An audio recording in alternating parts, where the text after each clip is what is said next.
হ্যাঁ, বিসমিল্লাহির রহমানির রহিম। তো আজকে আমাদের আলোচনা হবে, আমরা প্রায় শেষের দিকে চলে আসছি। যে উসুলগুলো আমাদের প্রয়োজন হবে এর মধ্যে আজকে হবে হইল ইকতিজা উন্নস আর দালালাতুন্নস। কোরআনের আয়াত শুনলে যাতে আমরা সেখান থেকে দালালাতুন্নস কোনটা সেটা যাতে বুঝতে পারি, হাদিস শুনলে এই হাদিস থেকে দালালাত হিসাবে কি বোঝা যায় সেটাও যাতে আমরা বুঝতে পারি। আজকে এটা নিয়ে আলোচনা হবে ইনশাআল্লাহ। আচ্ছা,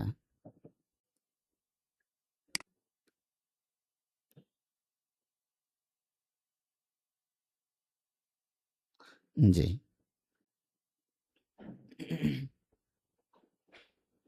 আমি একটু দেখে নিতেছি সাউন্ড সব ঠিক আছে কিনা।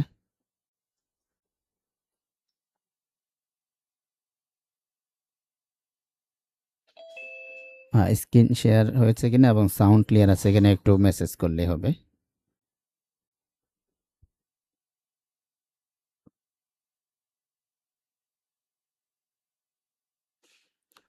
আচ্ছা,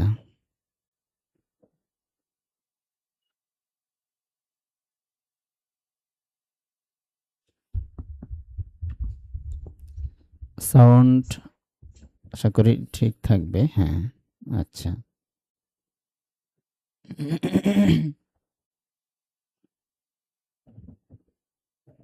আচ্ছা, ঠিক আছে। তো সাউন্ড এবং স্ক্রিন দোনোটাই ঠিক আছে, ক্লিয়ার আছে। আচ্ছা, তাহলে আমরা শুরু করতে পারি।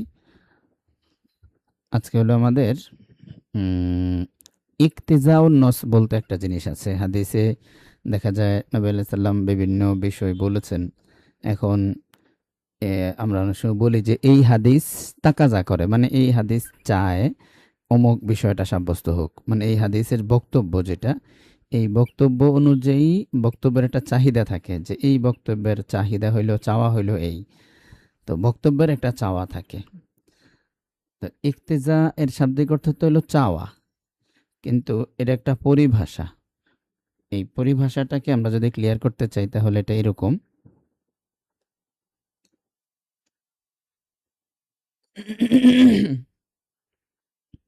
হ্যাঁ, রেকর্ড হচ্ছে, সমস্যা নেই, ঠিক আছে। বিষয়টা হলো এরকম, ধরেন কালো কালিটা নেই।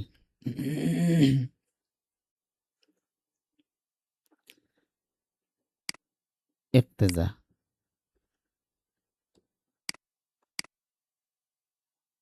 ইক্তেজা উন্নসটা তেমন একটা আসে না। হ্যাঁ, এই জন্য এটা আমরা বেশি সময় দিব না, অল্প 2-4 মিনিটের মধ্যে শেষ করব। ইক্তেজাটা বেশি একটা নাই, অল্প। তো ইক্তেজা কি জিনিস? ইক্তেজা উন্নস এটা হইল, ধরেন আপনার বক্তা যখন কোনো কথা বলবে, তো এই বক্তার কথাটা মানে শুদ্ধভাবে মেনে নেওয়া যায় না এমন কোনো কথা যদি বক্তা বলে, হ্যাঁ, মানে বক্তার কথা, বক্তার যে বক্তব্য বা কথা, এই কথাটা স্বাভাবিকভাবে অশুদ্ধ, স্বাভাবিকভাবে এটা মিলে না। হ্যাঁ, ঠিক আছে, এমন একটা কথা সে বলছে যেটা স্বাভাবিকভাবে মিলে না। তা এখন আপনার হচ্ছে হুম হুম মানে কোন অশুদ্ধ, হ্যাঁ, স্বাভাবিকভাবে মিলে না, বাস্তবতার সাথে মিলে না, এমন কোনো কথা বলছে। এরকম মাঝে মধ্যে বক্তা কথা বলেন। তা যখন এমন হবে স্বাভাবিকভাবে মিলে না, তখন কি করতে হবে? যিনি বক্তব্য দিচ্ছেন তিনি তো অনেক বড় একজন সত্তা, একজন বড় ব্যক্তি কিংবা একজন বড় মানুষ। তো তার কথা তো না মিলার কথা না। তাহলে তার কথাটাকে মিল রাখার জন্য কোনো কিছু একটা মাহজুব ধরতে হয়। সাধারণত ওই জায়গাগুলোতে ইক্তেজার বিষয়টা আসে। যেমন ধরেন একটা হাদিস আমরা সবাই প্রসিদ্ধ জানি, যে ইন্নামাল আমালু বিন্নিয়াত, যে আমল এটা নির্ভর করে বিন্নিয়াত, নিয়তের উপরে। তাহলে নিয়তের উপরে আমল নির্ভর করে, নির্ভরশীল, এটা হলো একটা অর্থ। তো এখন এটা কি ঠিক আছে কথাটা, যে আমল নিয়তের উপর নির্ভরশীল?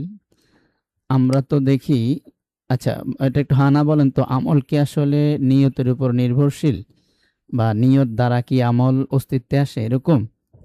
হা না বলেন তো।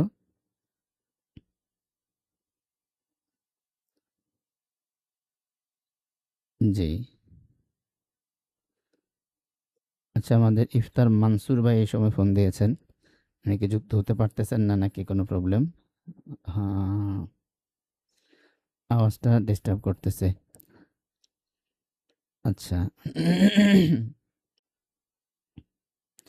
তো আপনার হচ্ছে, হ্যাঁ, তাহলে এটা নিয়তের উপরে নির্ভরশীল, বা নিয়ত দ্বারা আমল হয়, নিয়ত দ্বারা আমলের অস্তিত্ব আসে।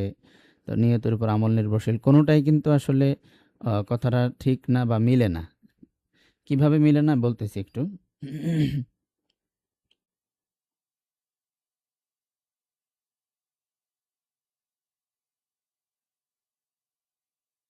তো এইভাবে মিলে না যে আমরা তো দেখি মানুষ কোনো কাজ যখন করে তখন ওর মনে কি নিয়ত সেই অনুযায়ী আমল বাস্তবায়িত হয় না, বরং কাজ যা করে তা হয়ে যায় নিয়ত ছাড়াই হয়ে যায়। যদি নিয়ত নাও থাকে তাও কিন্তু ওই কাজটা সংগঠিত হয়ে যায়। আবার নিয়ত যদি অন্যটা থাকে তাও কাজ কাজের গতিতেই হয়ে যায়। হ্যাঁ, তো হ্যাঁ, যে আমাদের ইফতার আব্দুল মান্নান উনি ফোন দিতেছে অফিসিয়াল ফোনে।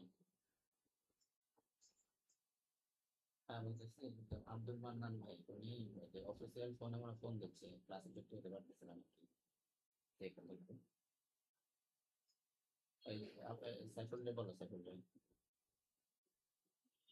ও আচ্ছা, ঠিক আছে, ঠিক আছে। তো ইন্নামাল আমালু বিন্নিয়াত, এখানে নিয়তের উপর নির্ভরশীল কিভাবে, মনে করেন একজনে আপনার কি করছে, বিষ খাইছে, ঠিক আছে? তো বিষটা যে সে খাইলো, ও ওটা বুঝতে পারে না যে এটা বিষ ছিল, সে ভাবছিল শক্তিবর্ধক কোনো ঔষধ। তো কেউ যদি শক্তিবর্ধক ঔষধ মনে করে এবং শক্তি বাড়ানোর নিয়তে বিষ খায়, তাহলে কি এটা নিয়ত অনুযায়ী হবে? বলেন তো নিয়ত অনুযায়ী হবে কি না? হ্যাঁ, যে সে যেহেতু শক্তি বাড়ার নিয়ত করেছে সুতরাং এখন শক্তিই বাড়বে, এটা কিছু হবে না, মরবে না, এরকম নাকি? হ্যাঁ, আরো একটু কমেন্ট করেন। আচ্ছা, হ্যাঁ, ঠিক আছে। তো ও শক্তি বাড়ার যদি নিয়ত করে তাহলে শক্তি কিন্তু বাড়বে না। তাহলে বোঝা গেল আসলে কাজ নিয়ত অনুযায়ী হয় এমন না, কাজ কাজের গতিতে হয়। আচ্ছা, আরেকটা বিষয় হলো কেউ মনে করেন ও মনে করেন এমনি হাঁটতেছে, এমনি হাঁটতেছে, হাঁটতে হাঁটতে হাঁটতে হাঁটতে সে বাজারে আসছে, হ্যাঁ? তো বাজারে চলে আসছে, তার আসলে বাজারে আসার নিয়ত ছিল না, এমনি সে হাঁটতেছে, কোনো নিয়তই নাই। তো হাঁটতে হাঁটতে যে বাজারে চলে আসলো, তো বাজারে আসার তো নিয়ত ছিল না। এখন হাঁটতে হাঁটতে কি বাজারে আসবে, নাকি বাজার নিয়ত ছিল না এজন্য বাজার খুঁজে পাবে না সে? তো এমন না। তাহলে আমরা দেখলাম যে আসলে আমল এটা নিয়তের উপর নির্ভরশীল, নিয়ত যেমন হবে আমল তেমনই হবে। কিংবা নিয়ত দ্বারা আমলের অস্তিত্ব আসবে এমন না, নিয়ত ছাড়াও বাজারে চলে আসে, নিয়ত ছাড়াও অস্তিত্ব হচ্ছে আমলের।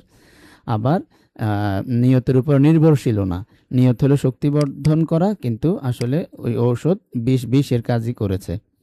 তাহলে এই কথাটা ইন্নামাল আমালু বিন্নিয়াত, আমল নিয়তের উপর নির্ভরশীল, এই কথাটা সব জায়গায় ফিট খায় না, ঠিক আছে? সব জায়গায় ফিট খায় না। এটার একটা আলাদা অর্থ বানাইতে হবে এমনভাবে যাতে করে এই কথাটা ভুল না হয়। এখন আমরা যেভাবে অর্থ করতেছি এটা কিন্তু স্বাভাবিকভাবে ভুল হয়ে যাচ্ছে, ঠিক আছে? তো এইভাবে অর্থ না করে কিভাবে করতে হবে, এখানে কিছু মাহাজুব মানতে হবে। ঠিক আছে, মাহাজুব মানলে তখন হইলো এই অর্থটা ঠিক হয়ে যাবে। যদি আমরা ধরেন এখানে এক একজন এক একটা মাহাজুব মানে, আমরা সওয়াব বলতে পারি, ইন্নামা সওয়াবুল আমালি বিন্নিয়াত, যে কোনো আমলের সওয়াব এটা নিয়তের উপর নির্ভরশীল, তাইলে আবার ঠিক হয়, হ্যাঁ ঠিক আছে, সওয়াব নিয়ত ছাড়া হয় না। কেউ যদি নিয়ত করে তাহলে সওয়াব হবে, নিয়ত না করলে সওয়াব হবে না, ঠিক আছে? তারপরে গুনাহ, কেউ যদি নিয়ত করে তাহলে গুনাহ হবে, নিয়ত না করলে গুনাহ হবে না। যেমন ধরেন এখানে মেসেজ করেন, আমি মেসেজ দেখতেছি, সমস্যা নেই। কোনো প্রবলেম হলে মেসেজে জানায়েন। হ্যাঁ, তো কি যেন বলতেছিলাম। তো কি যেন, ও আচ্ছা, নিয়ত। তাহলে সওয়াব মানে জাযা আর কি, জাযা, ইন্নামা জাযাউল আমাল, এটা ধরে আরো অনেক কিছু ধরা যায়, ইআতেবারু ইউতাবারুল আমাল বিন্নিয়া ইত্যাদি। আমরা আপাতত জাযাউল আমাল ধরি।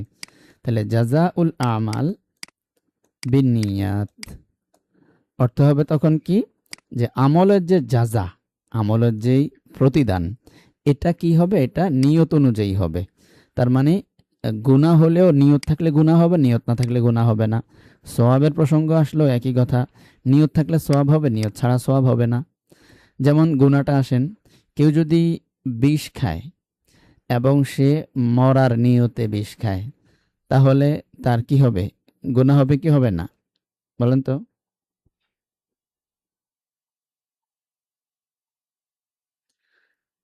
হ্যাঁ, একটু কমেন্ট করেন।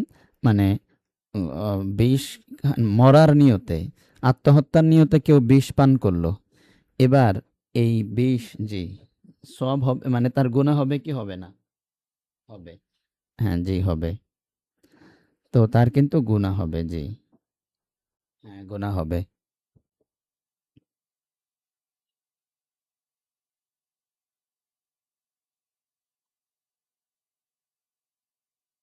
হ্যাঁ, গুনাহ হবে। হ্যাঁ, সবাই হবে লিখতেছেন, ঠিক আছে। তো তার গুনাহ হবে। তাহলে বোঝা গেল আচ্ছা, আর যদি বিষ যে পান করলো এটা আত্মহত্যার নিয়তে না, শক্তি বর্ধনের নিয়তে, সে বুঝতে পারে না যেটা বিষ, শক্তি বাড়ার নিয়তে বিষটা পান করে ফেলছে, এবার কি গুনাহ হবে?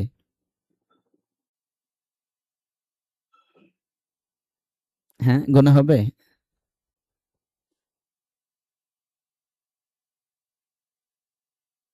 হ্যাঁ, গুনাহ হবে না। তাহলে বোঝা গেল কাজ এটা নির্ভর করে নিয়তের উপর এমন না। নিয়ত যা করে নিয়তের উপর নির্ভর করে। শক্তি বৃদ্ধির নিয়ত করলে কিন্তু শক্তি বাড়ে না। তাইলে কাজ নিয়তের উপর নির্ভর করে না। বাকি এই কাজের যে জাযা, সওয়াব হোক বা গুনাহ হোক, এটা নিয়তের উপর নির্ভরশীল। এটা দিলে সুন্দর মতো মিলে, যে নিয়ত যদি আত্মহত্যার নিয়ত থাকে তাহলে গুনাহ হবে, আত্মহত্যার নিয়ত না থাকলে গুনাহ হবে না। এটা আমরা পাইলাম। সোয়াবও একই কথা, সোয়াবও এরকমই। মনে করেন আপনার এই যে কেউ একজন সকালবেলা হাঁটতেছে, তো সে যদি নিয়ত করে যে এই যে আমি হাঁটতেছি, এটা হইল আল্লাহ তাআলা আমাকে শরীর যদি সুস্থ রাখেন এই হাঁটা চলার মাধ্যমে, তাহলে আমি ৫ ওয়াক্ত নামাজ পড়তে পারবো। এই নিয়তে হাঁটলে হাঁটাটার একটা সোয়াব হবে, আর এই নিয়ত না থাকলে সোয়াব হবে না। যেমন কেউ একজন বাড়িতে জানালা যুক্ত করছে, আমাদের হুজুর যেটা সবসময় উদাহরণ দিতে নিয়ে হেসা হুজুর, যে জানালা বানাইছেন আর কি বাড়িতে।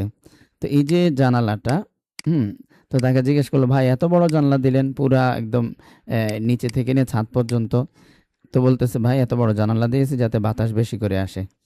তো এই যে তার নিয়তটা বলছে কি বাতাস বেশি করে আসার জন্য। তো এই নিয়ত থাকলে তখন এটার কোনো সোয়াব নাই। আর যদি সে নিয়ত করে, ভাই জানলা বড় করে দিয়েছি যাতে ফজরের আজান এর আওয়াজটা ঠিকভাবে আসে, কোনো বাধাগ্রস্ত না হয়, আমি যাতে মসজিদে যেতে পারি, তো এই নিয়ত থাকলে তখন এই জানালা দেওয়াটার সোয়াব হবে। এটা নিয়ত, ফজরের আজান আশায় নিয়ত করলে বাতাস কিন্তু কমবে না, বাতাস বাতাসের জায়গায় আসতে থাকবে তার মতো গতিতে, সাথে এটা সোয়াবও হবে। তো এটাকে বোঝানোর জন্য নবী আলাইহিস সালাম ইন্নামাল আমালু বিন্নিয়াত বলছে, যে আমল যাই হোক, দুনিয়ার কোনো আমল হোক আর আখেরাতের কোনো আমল হোক, এই আখেরাতের আমলও নিয়ত ঠিক না থাকলে সওয়াব হয় না, আবার দুনিয়ার আমল নিয়ত ঠিক থাকলে সওয়াব হয়। তাহলে আমরা জাযাউল আমাল এটা দিলে কথা ঠিক হয়ে যায়, যে আমলের যে প্রতিদান এটা নিয়ত অনুযায়ী হবে। এখন আসেন, ইক্তেজা উন্নস কাকে বলে? ইক্তেজা বলা হয় যখন মোতাকাল্লিমের কোনো কথা স্বাভাবিকভাবে মিলে না, ভুল সাব্যস্ত সাব্যস্ত হয়, অশুদ্ধ হয়ে যায়, সেটাকে শুদ্ধ করার জন্য আমাদের কোনো কিছু মেনে নিতে হয়, ঠিক আছে? হ্যাঁ, শুদ্ধ করার জন্য মেনে নিতে হয়। সেই মেনে নেওয়া অংশটুকুর নাম হইল ইক্তেজাউন নস। তাহলে আমরা এখানে ইক্তেজাউন নস কোনটুকুকে পাইলাম? ইন্নামা এটা ইক্তেজাউন নস, না আল আমাল ইক্তেজাউন নস, নাকি বিন্নিয়াত ইক্তেজাউন নস, নাকি এই পুরাটা বাক্য ইক্তেজাউন নস, নাকি এই যে জাযা আমরা একটা বাড়তি মানলাম এটা ইক্তেজাউন নস? বলুন তো কোনটা? আমি এখানে ১ দিলাম, ২ দিলাম, ৩ দিলাম, আর পুরাটা মিলে হইল ৪ নাম্বার দিলাম, আর এই যে যা এটা হলো ৫ নাম্বার। লেখেন তো দেখি কোনটা ইক্তেজা উন্নস এখানে? ১ ২ ৩ ৪ ৫।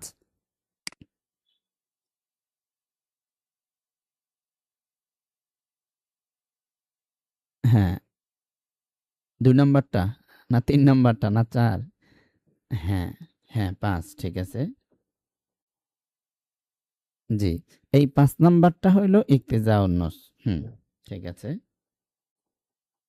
হ্যাঁ, জাযাটা ইক্তেজাউন নস। হ্যাঁ, এটাই জাযা কিংবা ৫ নাম্বার। হ্যাঁ, যে এটা ইক্তেজাউন নস। তাহলে আমরা এখানে বুঝতে পারলাম যে ইক্তেজাউন নস এটার জন্য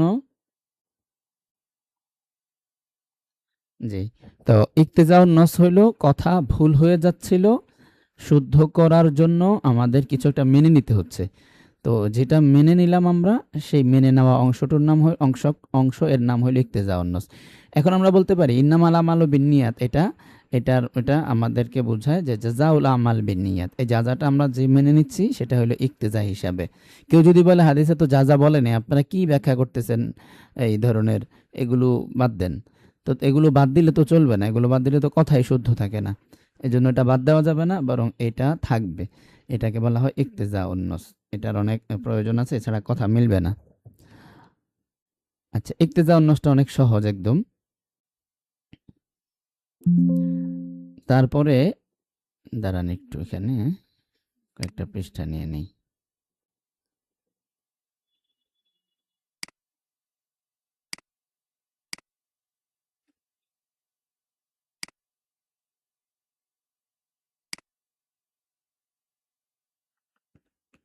হ্যাঁ, বাস। আমরা যদি এটাকে বোঝার জন্য ও ওয়াজেহ করার জন্য আরেকটু চিন্তা করি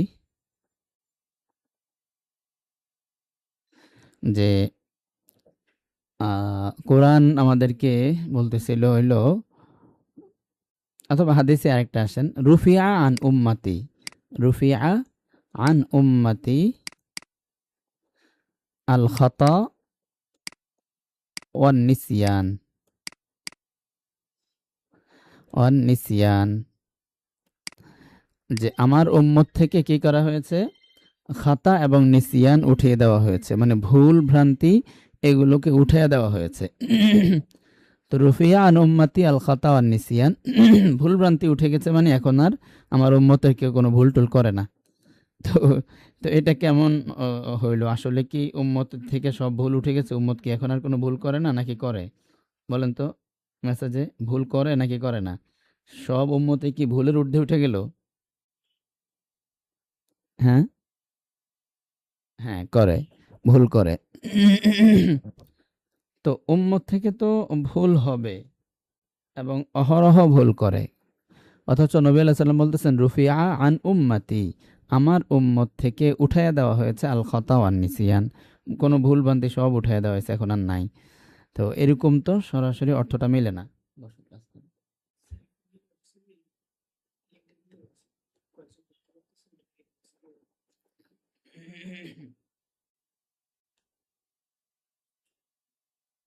ঠিক আছে। তো এতে আমরা বুঝলাম যে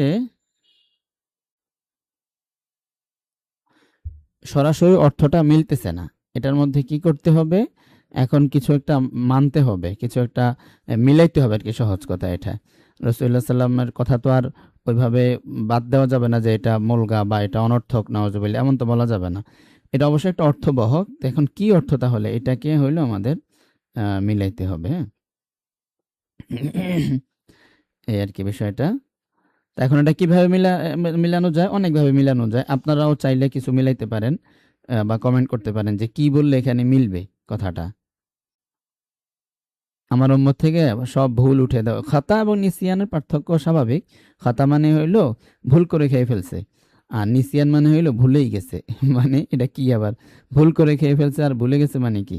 এর মানে হইলো আপনার হইলো ভুলে খেয়ে ফেলছে। তার মানে হইলো, মনে করেন একটা উদাহরণ আমরা রোজা দিয়ে বলি, হ্যাঁ? রোজা, রোজা দিয়ে একটা উদাহরণ দিচ্ছি। ধরেন রোজা। তো রোজা, তার মনে আছে যে আমি রোজাদার। কিন্তু অজু করতে গিয়ে, অজুর সময় যে কুলি করবে না, এই কুলি করার সময় ভুলে গলায় বা পেটে পানি চলে গেছে। ঠিক আছে? ভুলে পানি চলে গেছে। তার মানে তার রোজার কথা মনে আছে, ভুলে পেটে পানি চলে গেছে। এটাকে বলা হলো খতা। আর নিসিয়ান মানে হলো নিসিয়াম মানসিয়া, মানে একেবারেই ভুলে গেছে। ভুলে পানি পেটে গেছে না, মোটে রোজাই ভুলে গেছে, এটাকে বলে হইল নিসিয়ান। আর নিসিয়ান মানে হইল কি, সে যে রোজাদার, তার রোজার কথাই মনে নাই, এই রোজাই সে ভুলে গেছে, রোজাটাই মনে নাই। পানি খেয়েছে ইচ্ছা করে, একদম ইচ্ছা করে ঢক ঢক ঢক ঢক করে সে মনে করেন পুরো ১ গ্লাস পানি খেয়ে ফেলছে, হ্যাঁ? ১ গ্লাস পানি খেয়ে ফেলছে একদম সুন্দর করে।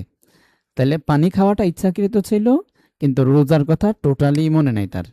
এটাকে বলে নিসিয়ান। আর খতা মানে রোজার কথা মনে আছে, বাকি পানিটা ভুলে পেটে চলে গেছে। তাইলে নবী আলাইহিস সালাম বলতেছেন আমার উম্মতের এরকম কোনো ভুলও নাই, কোনো মানে ভুল ভ্রান্তি কিছুই নাই, হ্যাঁ? বাংলাতে দোনোটাকে ভুলই বলতে হচ্ছে।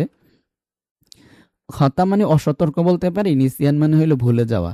তাহলে অসতর্ক হওয়া আর ভুলে যাওয়া, কারণ আমরা যে অর্থ বলেছি এটার দ্বারা অসতর্ক হওয়াটা মিলে। রোজার কথা মনে আছে কিন্তু ভুলে পেটে মানে ইচ্ছা করে খায় নাই, বাকি পেটে চলে গেছে, অসতর্কতাবশত পেটে চলে গেছে। অসতর্কতাবশত যে ভুল, সেগুলো হলো খতা। আর নিসিয়ান মানে হলো অসতর্কতা না, ওর মনেই নেই বিষয়টা। তাহলে আমরা বলতে পারি অসতর্কতা এবং ভুলে যাওয়া এই সবই আমার উম্মত থেকে উঠিয়ে দেওয়া হয়েছে।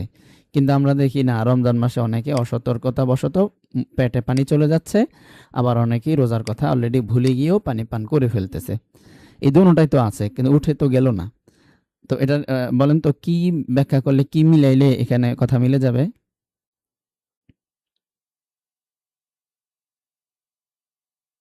হ্যাঁ, জি।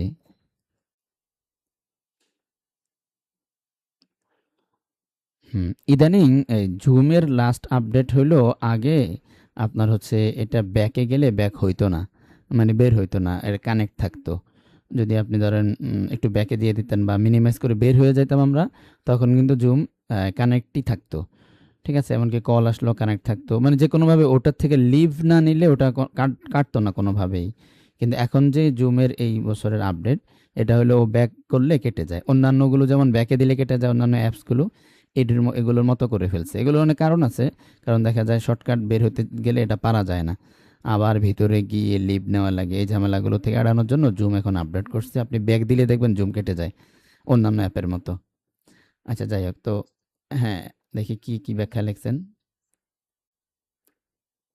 রুফিয়া আন উম্মতি আদনিবাতুল খাতা ওয়ান নিসিয়ান। ভুলে করা কাজের গুনাহ উঠে গেছে। এটা একটা ঝামেলা। হ্যাঁ, হ্যাঁ, জুমের এটা একটা ঝামেলা কারো জন্য, আবার কারো জন্য এটা সুবিধা। কারণ ওই অ্যাপটা যদি না কাটে, তখন তো আমি একটা কলে গেলাম বা আমি একটা কোনো ওইটা তখন রেকর্ড হয়ে থাকে। যার সাথে আমার জুমে কানেক্টেড, ও সে তো জেনে ফেললো। এজন্য এটা একদম সাধারণ ইউজ করে ফেলছে। আচ্ছা, আল কলামো, রফি আল কলামো আন উম্মতি আল খাতা আন নিসিয়ান। কলাম মানে এটাই আর কি, হ্যাঁ, যে এটার কোনো দোষ ধরা হয় না। আপনি লিঙ্ক শেয়ার করলে তখন সমস্যা হয় না। না, না, এটা লিঙ্ক শেয়ার করলেও একই, যে আমি যে মোবাইলে যুক্ত হলাম, আমি তো অ্যাপ থেকে নেই। আমি তো লিঙ্ক শেয়ার করেই আমার মোবাইল দিয়ে যুক্ত হলাম। কিন্তু আমার মোবাইলেও এই ব্যাক যখন দিলাম, তখন এটা থাকে না। এবং জুমের এখন আপডেট এটাই, হ্যাঁ? সবসময় তো আমরা জুমেই ছিলাম। তো এটা নতুন আপডেট আসছে ওদের।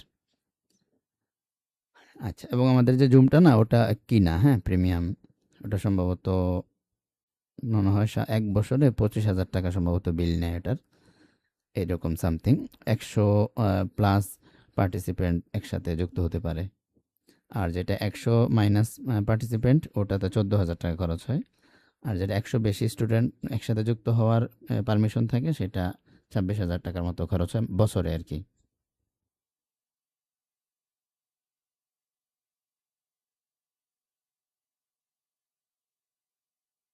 আচ্ছা, ঠিক আছে।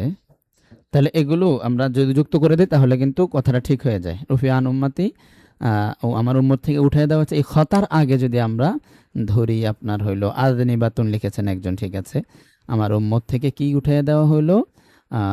আদনি বাতুন বা আল কলামো, একটা লিখলেই হইলো। আদনি বাতুন লিখি।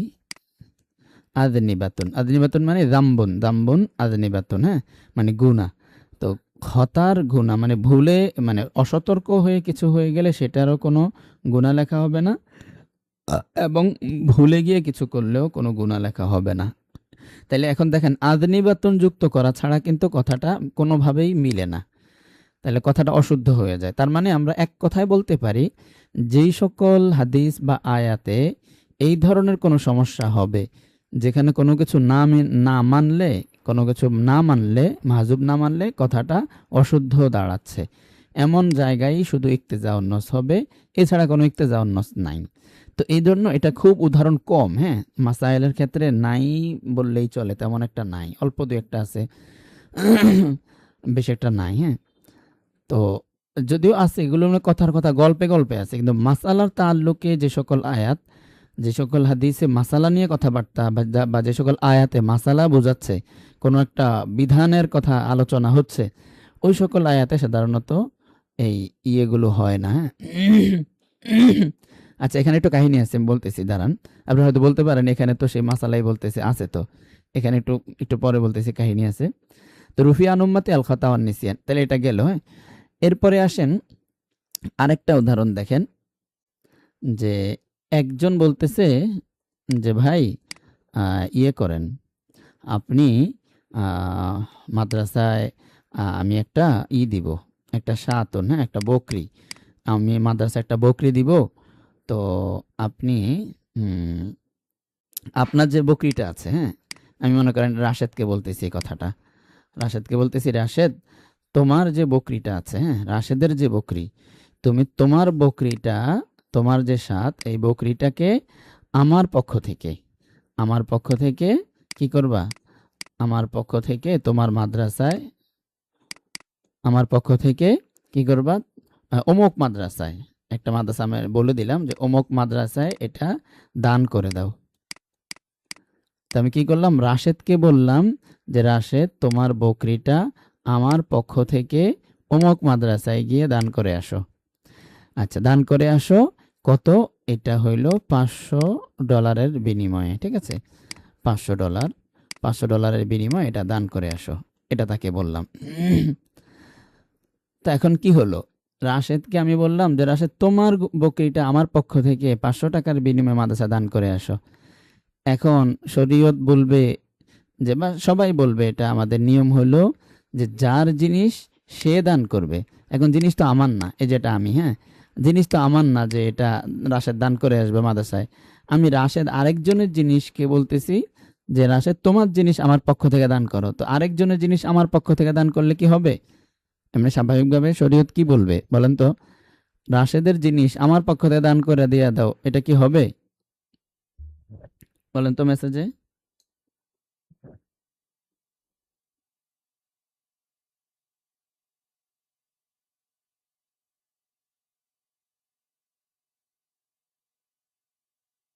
আচ্ছা, হ্যাঁ।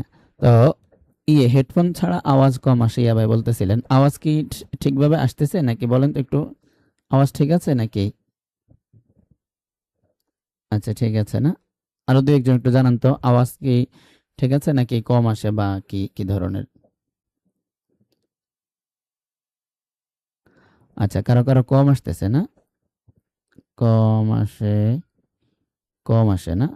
আচ্ছা, কম কম আসলে, কম আসার কারণ, আহ, আচ্ছা ঠিক আছে, রেকর্ড হচ্ছে, হ্যাঁ রেকর্ড হচ্ছে, সমস্যা নেই, এই যে ঠিক আছে, ঠিক আছে। আচ্ছা, কম যদি আসে, এটা নয়েজ ক্যান্সেল দেওয়া, তো এই জন্য মানে আওয়াজটা কম আসলেও ক্লিয়ার আসে সম্ভবত, হ্যাঁ, মানে অন্য কোনো সাউন্ড, যেমন ফ্যানের আওয়াজ অথবা আশপাশের কোনো নয়েজ, এরকম মানে নয়েজ ক্লিয়ার সম্ভবত আসতেছে।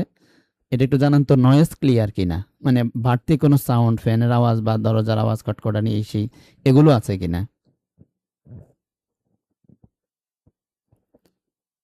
আচ্ছা, ওই নয়েজ ক্যান্সেলেশন অপশন দেওয়ার কারণে হয়তো আওয়াজটা একটু হালকা কমে গেছে, হতে পারে, যাতে করে ওই কানে বাড়ি না খায়, স্মুথ থাকে এবং নয়েজ না থাকে। এজন্য ওই নয়েজ ক্যান্সেল অপশন দেওয়া মূলত। এটা উঠিয়ে দিলে তখন আবার একটু ক্যাচক্যাচা আওয়াজ আসবে, আওয়াজ বেশি আসবে, ফাটা ফাটা আসবে, এবং ফ্যানের আওয়াজ শুদ্ধ আসবে। আচ্ছা, যাক, দেখি কি করা যায়। উম, হ্যাঁ ঠিক আছে, অন্য কোনো আওয়াজ নাই। আপনার মাউথ একটু কাছে নিলে মনে হয় অসুবিধা হবে না। হ্যাঁ ঠিক আছে, আচ্ছা। ঠিক আছে, অসুবিধা নেই। তারপরেও অন্য আরো অপশন আছে, আরেকদিন ওটা দিয়ে দিবনি, দিয়ে ট্রাই করে দেখবো, হ্যাঁ? সমস্যা নেই। আচ্ছা, তো তাহলে এখন হবে না, হ্যাঁ? এটা আমরা সবাই লিখলাম যে আরে রাশেদের জিনিস আমার পক্ষ থেকে কিভাবে দিবে? এটা তো শরীয়তেও জায়েজ নাই, আবার মানুষও এটা মানবে না। তো এখন অথচ এটা একজন আকেল বালেগ ব্যক্তি, আকেল বালেগ, একজন আকেল বালেগ ব্যক্তি, সে বলতেছে রাশেদকে। তাহলে এই যে আকেল বালেগ ব্যক্তি, তার যে কথাটা, সে তো আর পাগল না যে সে আন্দাজে কি বলতেছে নিজেও জানে না, এমন তো না। সে তো রাশেদের সাথে একটা চুক্তিতে যাচ্ছে। হ্যাঁ, সে তো আকেল বালেক। আকেল বালেক মানে কি? মানে সে সুস্থ মস্তিষ্ক সম্পন্ন, নিজে বুঝে শুনে কথা বলতেছে, এটা আকেল বালেকের উদ্দেশ্য এটা। তো সুস্থ মস্তিষ্ক সম্পন্ন ব্যক্তি নিজে বুঝে শুনে রাশেদের সাথে চুক্তির একটা মানে টোন নিয়ে কথা বলতেছে, আর বলতেছে এমন একটা কথা যেটা শরীয়তে আসলে জায়েজ নাই, যে তোমারটা আমার পক্ষ থেকে কেমনে হবে। তা এখন তাহলে তার এই কথাটাকে শুদ্ধ করার জন্য কি করতে হবে? শুদ্ধ করতে চাইলে তার এই কথাটাকে আমাদের কিছু মেনে নিতে হবে।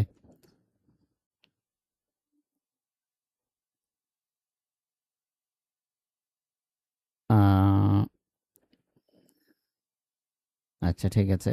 একজন বলতেছেন সাউন্ড এভাবে থাকলেই ভালো হয়। তো এভাবে থাকলে ভালো হয় মানে ওই যে ওই লং টাইম ক্লাস হয় তো, যাতে ক্যাচকাচানি না যায় কানের মধ্যে আর কি, যাতে আওয়াজটা স্মুথ থাকে, মনে হয় যে পাশে বসেই কথা চলতেছে, এমন যাতে মনে হয়। এই জন্য এই মোডটা দেওয়া আর কি। আচ্ছা, তো এখন তো রাশেদকে আমি বলতেছি, তার সাথে আমি চুক্তিতে যাচ্ছি। এখন শরীয়তের বিরুদ্ধে হয়ে যাচ্ছে, যে এটা এক ধরনের মানে পাগলামি কথা দেখা যাচ্ছে। তো এখন কি করতে হবে? এটার জন্য কিছু মানতে হবে। তা আমরা যদি এটাকে শুদ্ধ করতে চাই, তাহলে কিভাবে শুদ্ধ করব? এটাতে আমাদের যদি আমরা এইভাবে চিন্তা করি যে কেমন জানো, আমি রাশেদকে বললাম যে রাশেদ, এখানে আসলে বিষয়টা হলো, আমি তোমাকে বলতে চাইছি যে তুমি তুমি তোমার যেই, হে রাশেদ, তোমার যে বকরিটা, এই যে তোমার বকরিটা, এটা তুমি আমার পক্ষ থেকে 500 টাকার বিনিময়ে দান করো, মানে হইলো এটা প্রথমে তুমি আমার কাছে বিক্রি করো। এই যে আমার কাছে বিক্রি করো, হ্যাঁ, আমার কাছে আগে বিক্রি করো। হুম, বিক্রি করো। এই যে 500 টাকা বললাম, যে এই 500 টাকার বিনিময়ে, 500 টাকার বিনিময়ে তুমি আমার কাছে তোমার যে ছাগল, এটা বিক্রি করো, এই ছাগলটা বিক্রি করো। আচ্ছা, বিক্রি করো। এরপরে এরপরে যখন বিক্রি হয়ে গেল তোমার মধ্যে আমার মধ্যে, 500 টাকার বিনিময়ে যখন বিক্রি চুক্তি একবার হলো, এবার আমার পক্ষ থেকে, আমার তো সময় হয় না, আমার পক্ষ থেকে তুমি এটাকে দান করে দিয়ে আসো, অমুক মাদ্রাসায় আমার পক্ষ থেকে দান করে দিয়ে আসো। তাহলে এখানে কেমন যেন দুইটা চুক্তি। একটা হলো আমার কাছে প্রথমে বিক্রি করো, এর 500 টাকার বিনিময়ে বিক্রি করো, তারপরে মাদ্রাসায় গিয়ে দিয়ে আসো। তাহলে প্রথমে আমার সাথে তুমি কেনা বেচা করো, পরে আমার পক্ষ থেকে তুমি উকিল হও। ঠিক আছে? তাহলে এখানে দুইটা জিনিস হইলো, একটা হলো আল বাইউ, আরটা হলো আল ওয়াকালাতু। হ্যাঁ, তুমি আমাকে কাছে বিক্রি করো, তারপর আমার পক্ষ থেকে উকিল হয়ে দিয়ে আসো। তো এই যে আমরা কতগুলো বাড়তি কথা বলতেছি এখানে, এগুলো কেন বলতেছি? এগুলো বলছি হলো এই যে কথাটা, আমার যে কথাটা, এটাকে শুদ্ধ করার জন্য। ঠিক আছে? সমাজে দেখা যায় এভাবে মানুষ বলে, হ্যাঁ, বললে সেও বুঝে, রাশেদও বুঝছে আসলে এটা 500 টাকা দিয়ে বিক্রি করতে বলতেছে, তারপরে দিয়ে আসতে বলতেছে। সে যদি সময় থাকে তার, বা আমার এই 500 টাকা মূল্যে রাজি থাকে এবং মাদ্রাসায় দিয়ে আসার সময় থাকে, তাহলে সেটা অ্যাকসেপ্ট করবে। আর যদি দামে না বনে, সে এটা ইগনোর করবে, বাদ দিবে, সমস্যা নেই তো। ঠিক আছে? তা এইভাবে সমাজেও চলে। আচ্ছা, ইক্তেজার ক্ষেত্রে কিন্তু আমরা যেন তেনভাবে মিলিয়ে ফেললে হবে না, সমাজেও এইভাবে ব্যবহারের প্রচলন থাকতে হবে। ঠিক আছে? এটাও আবার শর্ত আছে কিন্তু। তাহলে কি হইল ইক্তেজা? এর আমরা এখানে উদাহরণ দিয়ে এটা বোঝানোর চেষ্টা করলাম যে এখানে, আচ্ছা, আমি এখানে আমি না লিখে একটা নাম লিখি, মনে করেন খালেদ। তো খালেদ রাশেদকে বলল, রাশেদ, তোমার বকরিটা আমার পক্ষ থেকে দিয়ে আসো, দান করে দিয়ে আসো 500 টাকার বিনিময়ে। তো এখন আমরা এখানে ধরে নিচ্ছি যে খালেদ রাশেদকে বলতেছে আগে বিক্রি করো, এরপরে দান করে দিয়ে আসো। তাহলে আগে বিক্রি করো, হ্যাঁ, তার মানে বি'নি হাদিহি শাতা, তো তোমার এই বকরিটা আমার জন্য আমার কাছে বিক্রি করো, হ্যাঁ, বিআইনি, মনে করেন বিআইনি হাদিহি, মানে হাদিহি সাত আর কি, এই সাত আমার কাছে বিক্রি করো, বি খামসি মিআ, হুম, বা বিল খামসি লিখলাম আপাতত, বিল খামসি, এই 500 টাকার বিনিময়ে বিক্রি করো, সুম্মা, তারপরে এরপরে কি করবা, এরপরে তুমি আমার উকিল হও, সুম্মা ওয়াক্কিল, অথবা হ্যাঁ ঠিক আছে, তো এরপরে তুমি আমার পক্ষ থেকে উকিল হও, এটা পৌঁছাইয়া দেওয়ার। হ্যাঁ, তো এই যে বাড়তি কথাটুক আমরা যতটুক বাড়তি মানতেছি ততটুকুর নাম হলো ইক্তেজাউন নস। ঠিক আছে, ততটুকু ইক্তেজাউন নস। এবার আসেন আগের ইক্তেজার সাথে এই ইক্তেজার কিন্তু একটা পার্থক্য আছে। আগে আমরা জাস্ট একটা শব্দ মানলেই আমাদের ইক্তেজা হয়ে যাচ্ছিল। হ্যাঁ, রুফিয়ান উম্মতি আল খতা ওয়ান নিসিয়ান, এখানে খতার শুরুতে শুধু আযনিবাতুল খতা, ইন্নামাল আমালু বিন্নিয়াতের শুরুতে ইন্নামা সাওয়াবুল আমাল, এই সাওয়াব একটা শব্দ বললেই হয়ে যাচ্ছিল। হ্যাঁ, এখানে কিন্তু একটা শব্দ বললে হচ্ছে না, এখানে বিশাল একটা বাক্য মানতে হচ্ছে, বিশাল একটা পুরা কথা মানতে হচ্ছে। তো এই দুইটার মধ্যে আমাদের সাথে শাফি রহিমউল্লাহর একটু পার্থক্য আছে। শাফি রহিমউল্লাহ বলেন যে কোনো ধরনের মাহজুব, মানে যে কোনো জায়গায় আমরা মাহজুব লেখি এটাকে মাহজুফ, যে কোনো মাহজুফ অর্থাৎ যা আমি মানে মাহজুব মানতেছি, যে কোনো মাহজুবের নামই হইল ইক্তিজাউন নস। আর হানাফিদের একটু পার্থক্য আছে, হানাফিরা বলেন যেখানে নাকি আপনার হইল এই, মানে শরীয়তগত কোনো ভুল সামনে আসবে, শরীয়তগত, হ্যাঁ, শরআন, শরীয়তগত কোনো বিষয়, শরআন কোনো বিষয়ে ভুল হচ্ছে, সেটা সংশোধনী করা হচ্ছে, এইটার নাম, এই সংশোধনের নাম হবে ইক্তেজা। এই সংশোধন বাবদ যা মানা হবে সংশোধন করার জন্য, সেগুলোর নাম হবে ইক্তেজা, ইক্তেজা উন্নস আর কি, ইক্তেদা উন্নস, সেগুলোর নাম হবে ইক্তেজা উন্নস।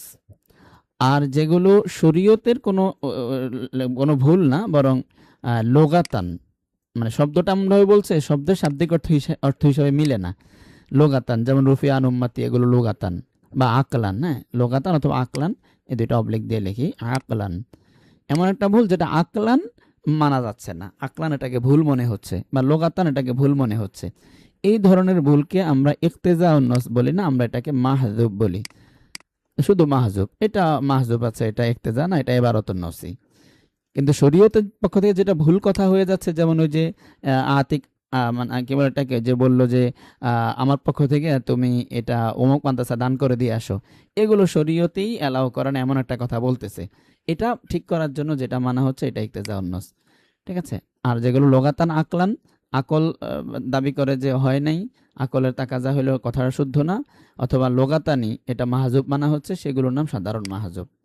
আচ্ছা, এই শেষের অংশটা বুঝাইতে পারলাম কিনা একটু হা না বললেন, যে আহনাফের কাছে ইক্তেজা সবগুলো না, শরীয়তের ভুল যেগুলো সেগুলো ইক্তেজা, আর যেগুলো আকলান ভুল সেগুলোর নাম হইল মাহজুব। এটা বোঝা গেল কিনা?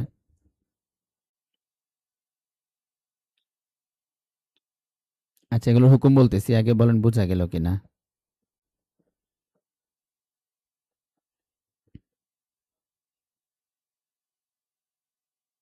আচ্ছা, ইমামদের কথাটা আরেকবার বলতেছি, সমস্যা নাই। ইমামদের কথা হইল, প্রথম থেকে তো আমরা বুঝলাম যে বিভিন্ন জায়গায় আসলে আমাদের অনেক কিছু মাহজুব মানতে হয়। হ্যাঁ, যেমন ইন্নামাল আমালু, এখানে আমরা কি মানছি, জাজা, এই কথাটা মাহজুব মানছি। তারপরে রুফিয়ান উম্মাতির মধ্যে আমরা আদনিবাতুল খতা ও নিসিয়ান মাহজুব মানছি। এরপরে হইল ইসের মধ্যে, এটা তো মুছে ফেললাম, ধরেন আপনার হইল যে দান করা আর কি। হ্যাঁ, তুমি আমার পক্ষ থেকে দান করে দিয়ে আসো, এই দান করার যে মাসলাটা বললাম, এখানেও আমরা কিছু মাহজুব মানছি।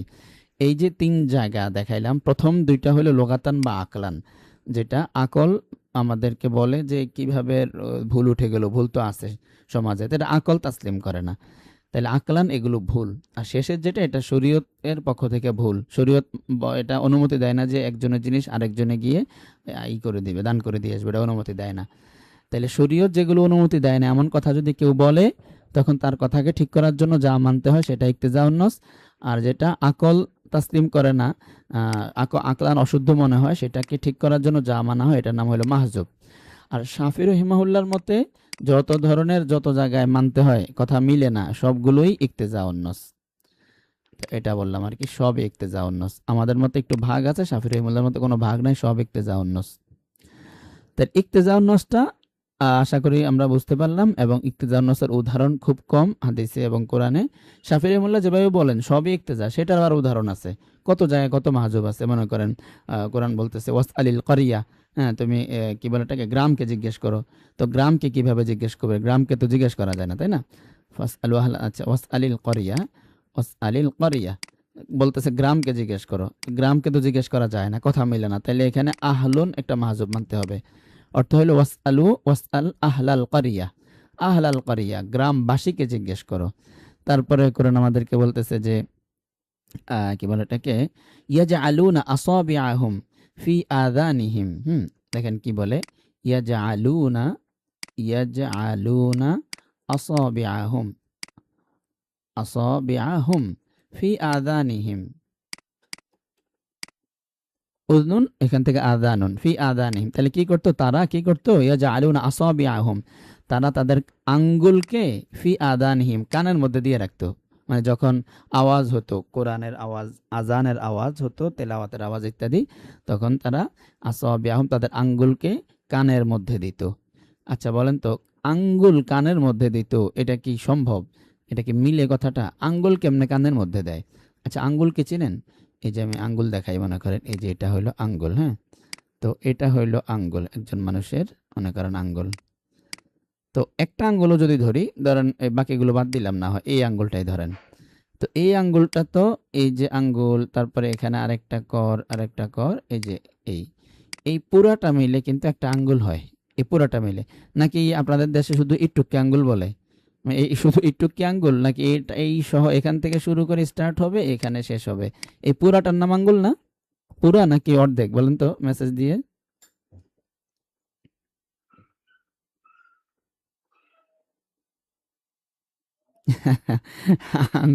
আঙ্গুলটা সেই হয়েছে, হ্যাঁ ঠিক আছে। হ্যাঁ পুরাটা, জি। তো পুরাটার নামই তো আঙ্গুল হয়। তো এখন পুরা তাহলে তারা ইয়াজআলুন আসাবিআহুম ফি আযানিহিম, কানের মধ্যে তারা আঙ্গুল দিত, দিয়ে রাখতো। তাহলে এই আঙ্গুল তো পুরাটার নাম, এই পুরাটাকে কানে দিয়ে রাখতো, এটা কি সম্ভব? পুরাটা তো কানে দিয়ে রাখতো না, এবং সম্ভব না এটা। তার মানে কথাটা এমন বলছে যে এটা আসলে শুদ্ধ না। এখন এটাকে অশুদ্ধ, তো এটাকে শুদ্ধ করতে হবে, তাহলে কি বলতে হবে? ইয়াজআলুনা আসাবিআহুম, এই আসাবিআর শুরুতে আন মিলাতুন একটা যুক্ত করে দিতে হবে, আন মিলাতুন। আনমিলা মানে কি, আঙ্গুলের মাথা। তো আসলে উদ্দেশ্য হইলো আঙ্গুলের মাথা, আঙ্গুলের যে ইয়ে, ওই মাথাটা তারা কানের মধ্যে দিয়ে রাখতো, ঠিক আছে? আঙ্গুলের মাথা কানের মধ্যে দিত। তাহলে এই যে আনমিলা একটা মানা হইলো, হ্যাঁ? এরকম তো এগুলোকে আহনাব ইক্তেজা বলে না, এগুলোকে মাহজুব বলে। শাফি রহিমাহুল্লাহর মতো এগুলোও ইক্তেজা উন্নসি। তো এরকম কোরআনে অসংখ্য অসংখ্য অসংখ্য আছে, যেগুলো মাহজুব আমরা বলি, শাফি রহিমাহুল্লাহ ইক্তেজা বলে। আমরা বলি মাহজুব, শাফি রহিমাহুল্লাহ বলেন ইক্তেজা। তো এগুলোর দ্বারা কি হয়, ওই যে কথা একটু স্পষ্ট হয় আর কি, হ্যাঁ? আয়াতের বিভিন্ন কথা স্পষ্ট হয়, মাসালার সাথে তেমন একটা সম্পর্ক নাই ইক্তেজা উন্নসের। তারপরও ওই একসাথে চারোটা পাশাপাশি, তো ইবারতুন্নস, ইশারাতুন্নস, ইক্তেজা উন্নস, দালালাতুন্নস। এখন ইক্তেজা না বললে এটা আবার কি জিনিস একটু অস্পষ্ট রয়ে যাবে, এজন্য এটা বললাম। আমাদের মূল সবথেকে বেশি প্রয়োজন হইল দালালাতুন নসটাকে বোঝা। আজকে এটা বলে ইনশাল্লাহ ক্লাস শেষ করব। এরপর আমাদের আর এই মাসের যে কদিন ক্লাস বাকি আছে, ওটাতে আমরা তামরিনে চলে যাব ইনশাল্লাহ। হ্যাঁ, দালালাতুন নস, যে পরিমাণ সময় আছে আশা করি সুন্দরভাবে হয়ে যাবে। আপনাদেরও কথা শুনবো ইনশাল্লাহ।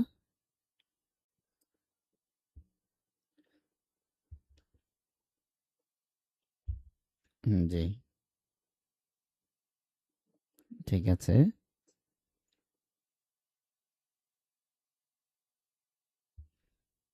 হ্যাঁ, দালালাতুন নস কি?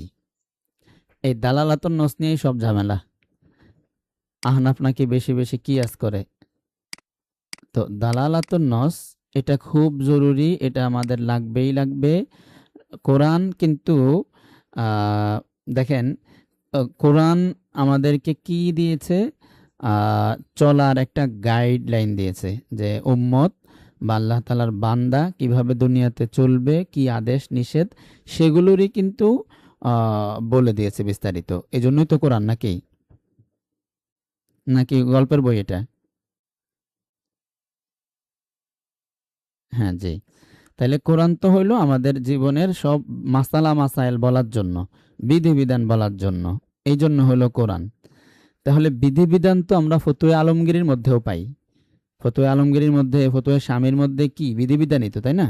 নাকি অন্য কিছু? বলেন তো। জি, বিধিবিধান। তো শরীয়তের সমস্ত বিধিবিধান তো আমরা ফতোয়া আলমগীরিতে এবং স্বামীতে পাই। এবং ফতুয়ায়ে মাহমুদিয়া, কাজী খান, তাতারখানিয়া, আরও বহু মাসালার কিতাব। এমনকি আমাদের ইমামদের যদি চিন্তা করি, ইমাম শাফি রহিমাহুল্লার মাসালার কত বড় কিতাব, হানাফিদের মাসালার কি বলে এটাকে, বিশাল বড় বড় কিতাব, আল মাফসুদ, জিয়াদাত, জিয়াদাত তো ছোট, মাফসুদ ধরেন, মাফসুদ তো দেখি কোরআনের মতো প্রায় কতটা হবে, মাফসুদ কয় খণ্ড, যদি আমরা 30 খণ্ড ধরি তাহলে 30 খণ্ড, কোরআনের মতো এরকম 30টা হবে। তাহলে কোরআন তো মাত্র একটা, ঠিক আছে না? মাফসুদ তো 30টা, তাহলে কোরআন 30 খণ্ড হওয়া দরকার ছিল। তাহলে কোরআন যদি আমাদেরকে বিধান বলার জন্য আসে, তাহলে তো এটা মাফসুদের মতো 30 খণ্ড হওয়া দরকার, এটা দেখি 1 খণ্ডে চলে আসলো। তাহলে বোঝা গেল যে কোরআন এটা মাসাইলের বিবেচনায়, এটা কিন্তু মোলাখাস এবং এটা বেসিক কিছু কথা এবং কিছু উসুল ভিত্তিক মাসালা দিয়ে দেওয়া। যেই উসুল, যেই ছোট কথা, কিন্তু মানে ছোট মরিচের ঝাল বেশি আর কি, মরিচ ছোট কিন্তু এত পরিমাণে ঝাল, এটা 3-4 তরকারি কাভার করতে পারে। তো এটা কথা ছোট, আল আওয়ামিউল কালিম, কথা ছোট কিন্তু খুব জামে। এটাকেই যদি ভাঙা হয় তাহলে একটা মাবসুতের মতো বই হয়ে যায়, মানে 2-3 মাবসুত হয়ে যায়। ঠিক আছে? তাহলে দালালাতুন নস কি? দালালাতুন নস হইল কোরআনের এই ছোট্ট আয়াতটা, এই আয়াত থেকে মানে এই আয়াতের পাওয়ারটা খুঁজে বের করতে পারার নাম হলো দালালাতুন নস। এই ছোট্ট একটা আয়াত, কিন্তু এটা কি পরিমাণ জায়গায় এই আয়াতের প্রভাব থাকবে, কতগুলো মাসালা, শত শত মাসালা এই আয়াতের মাধ্যমেই বের করা যাবে, সেই মাধ্যমটা বোঝার নামই হলো দালালাতুন নস, সেই মাধ্যমের নাম দালালাতুন নস। ঠিক আছে? জি, এই মাধ্যমের নাম দালালাতুন নস। দেখেন, আমি একটা উদাহরণ দেই, মনে করেন আপনার হচ্ছে আহ হাদিসে যখন ইসের কথা জিজ্ঞেস করা হচ্ছিল, বিড়ালের ঝুঁটা, এটা যখন আলোচনা হইল, তখন নবী আলাইহিস সালাম বলতেছেন, আরে বিড়ালের ঝুঁটা এটা কোনো ব্যাপার না, এটা পাক, এটাকে নাপাক বলার দরকার নাই। তো বিড়ালের ঝুঁটা, এটাকে নবী আলাইহিস সালাম কি বলতেছেন, যে ফাইন্নাহা লাইসা বিনাজিসিন। কেন? ফাইন্নাহা মিনাত তাওয়াফিনা আলাইকুম আত-তাওয়াফাত, ফাইন্নাহা মিনাত তাওয়াফিনা আলাইকুম ওয়াত-তাওয়াফাত, ফাইন্নাহা মিনাত তাওয়াফিনা আলাইকুম আত-তাওয়াফাত। ফাইন্নাহা মানে কি? সুরুল হিররা আর কি, হ্যাঁ, সুরুল হিররাতে, এটা হলো ফাইন্নাহার অর্থ, মানে বিড়ালের ঝুঁটা। তো বিড়ালের ঝুঁটা, এটা নবী আলাইহিস সালাম বলতেছেন পাক। কেন? কারণ বিড়ালের ঝুঁটা না, ফাইন্নাহা মানে আল হিররাতু আর কি, হিররাতু বিড়ালটা, বিড়ালের ঝুঁটা পাক কেন, এটা কেন কারণ বলতেছে আর কি। তো কারণ হইল মিনাত তাওয়াফিনা, বিড়ালটা মিনাত তাওয়াফিনা আলাইকুম ও তাওয়াফাত, তোমাদের উপরে বেশি বেশি তোয়াফ করে, মানে সারাদিন তোমাদেরই আশপাশে বাড়ি ঘরে থালাবাটির পাশাপাশি ঘোরাফেরা করে। তো সারাদিন যেহেতু তোমাদেরই আশপাশে ঘোরাফেরা করে, এই জন্য এই বিড়ালের ঝুঁটাটাকে পাক ঘোষণা করা হলো, পবিত্র এটা ঘোষণা করা হলো। ঠিক আছে? তাহলে পবিত্র ঘোষণা করার একটা কারণ বললেন নবী আলাইহিস সালাম এখানে। তো এখন তো এটা তো একটা মাসালা বলল, তো এই মাসালা বলে কি শেষ? এখন দালালাতের মানে কার্যক্রম শুরু হবে। দালালাতুন নস বলবে না, এটা এখানে একটা মাসালা দেখতে দেখা গেলেও এখানেই অনেক মাসালা আছে। কিভাবে? যে বিড়ালের ঝুঁটা পাক হওয়ার কারণ যদি ঘোরাফেরা করা হয়, তাহলে আমাদের ঘরে আর কি কি ঘোরাফেরা করে বলেন দেখি, একটা একটা করে কি কি ঘোরাফেরা করে? তেলাপোকা ঘোরাফেরা করে কিনা? পিঁপড়া ঘোরাফেরা করে। আর কি কি ঘোরাফেরা করে বলেন তো, আপনার ঘরে কি কি আছে? আমাদের সমাজে মানুষে ইঁদুর ঘোরাফেরা করে, হ্যাঁ। আর কি?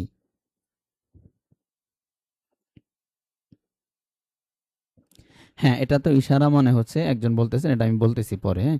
আগে মানে কি কি আছে? চিকা আছে, আচ্ছা, মুরগি আছে, মুরগি, ঠিক আছে, মুরগি আছে ঘোরাফেরা করে।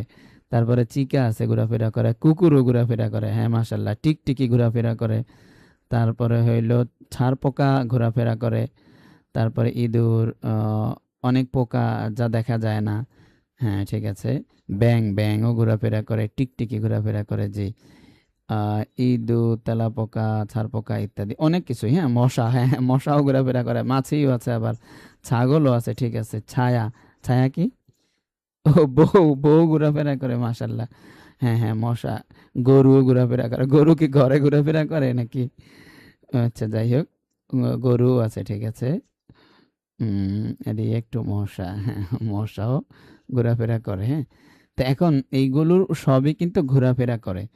এর মধ্যে কুকুরটা বলছেন তো, তো যাই হোক, সবই ঘোরাফেরা করে। হ্যাঁ, তা এখন ইঁদুরের, কি বলে এটাকে, বিড়ালের ঝুঁটা যদি পাক হয়, বিড়াল আশপাশে সারাক্ষণই ঘোরাফেরা করে, যদি নাপাক বলা হয়, তো কয়টা নাপাক ধরবে? সবই তো নাপাক হয়ে যাবে ওর ঘোরাফেরার কারণে।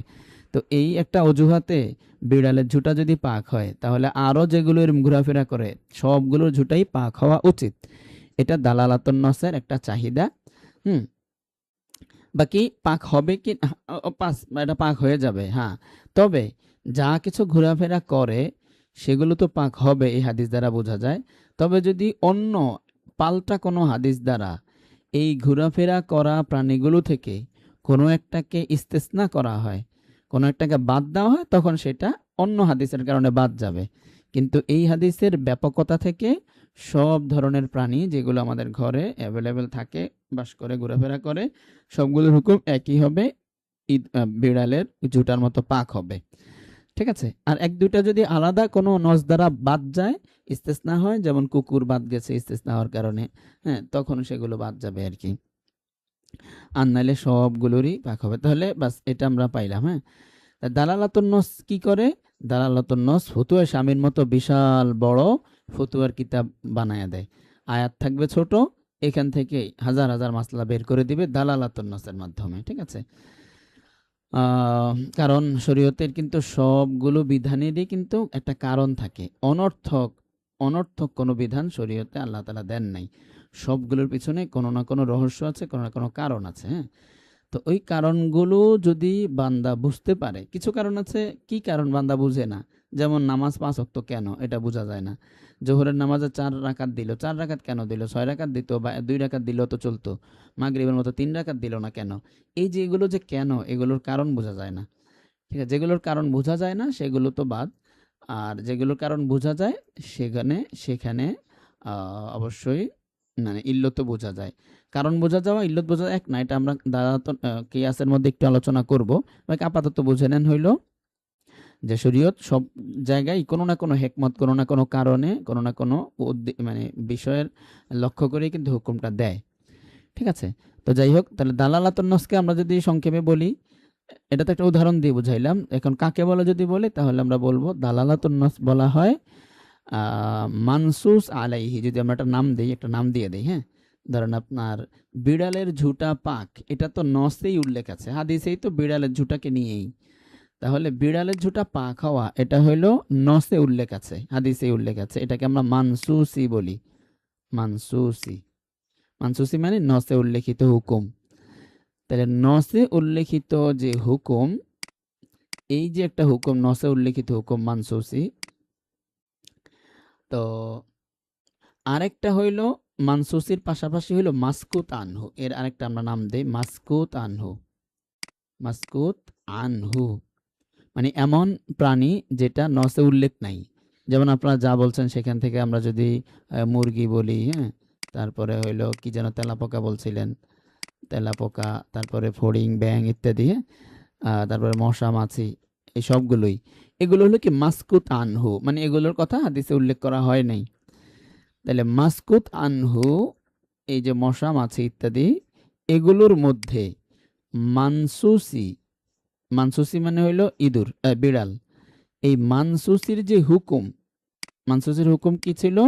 পবিত্র হওয়া, যে এর ঝুটা পাক, সুরুল হিররা, সৌরুল হিররাটা পাক, এটা ছিল হুকুম।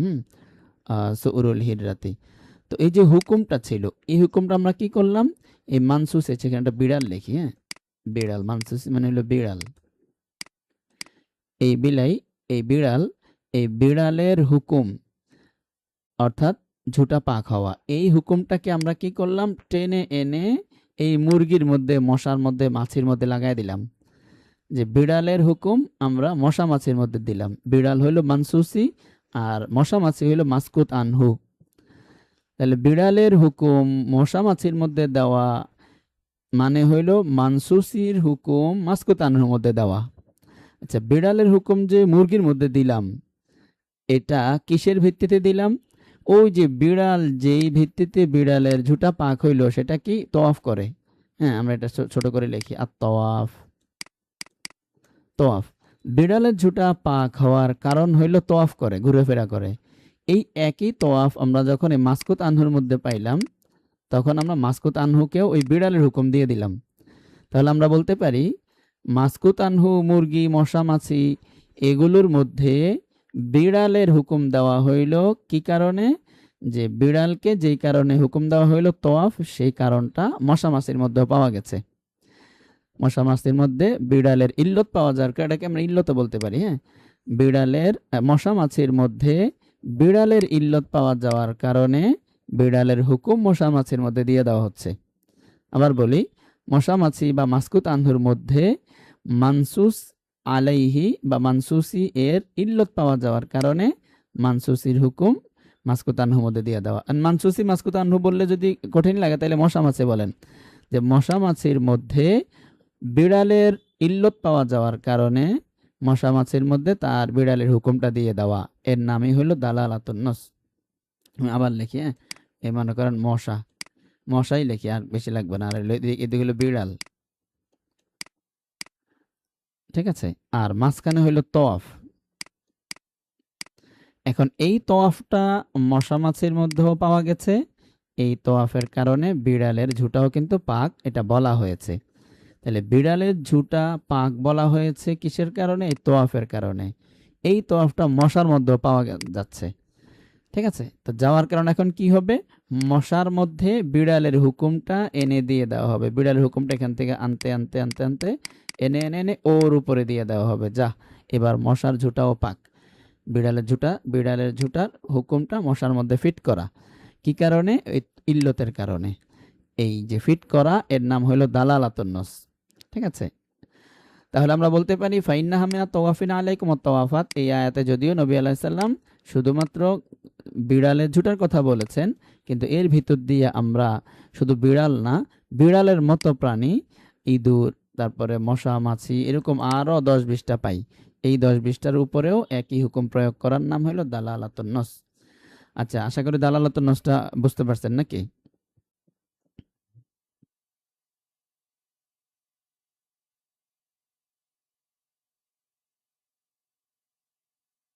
হুম,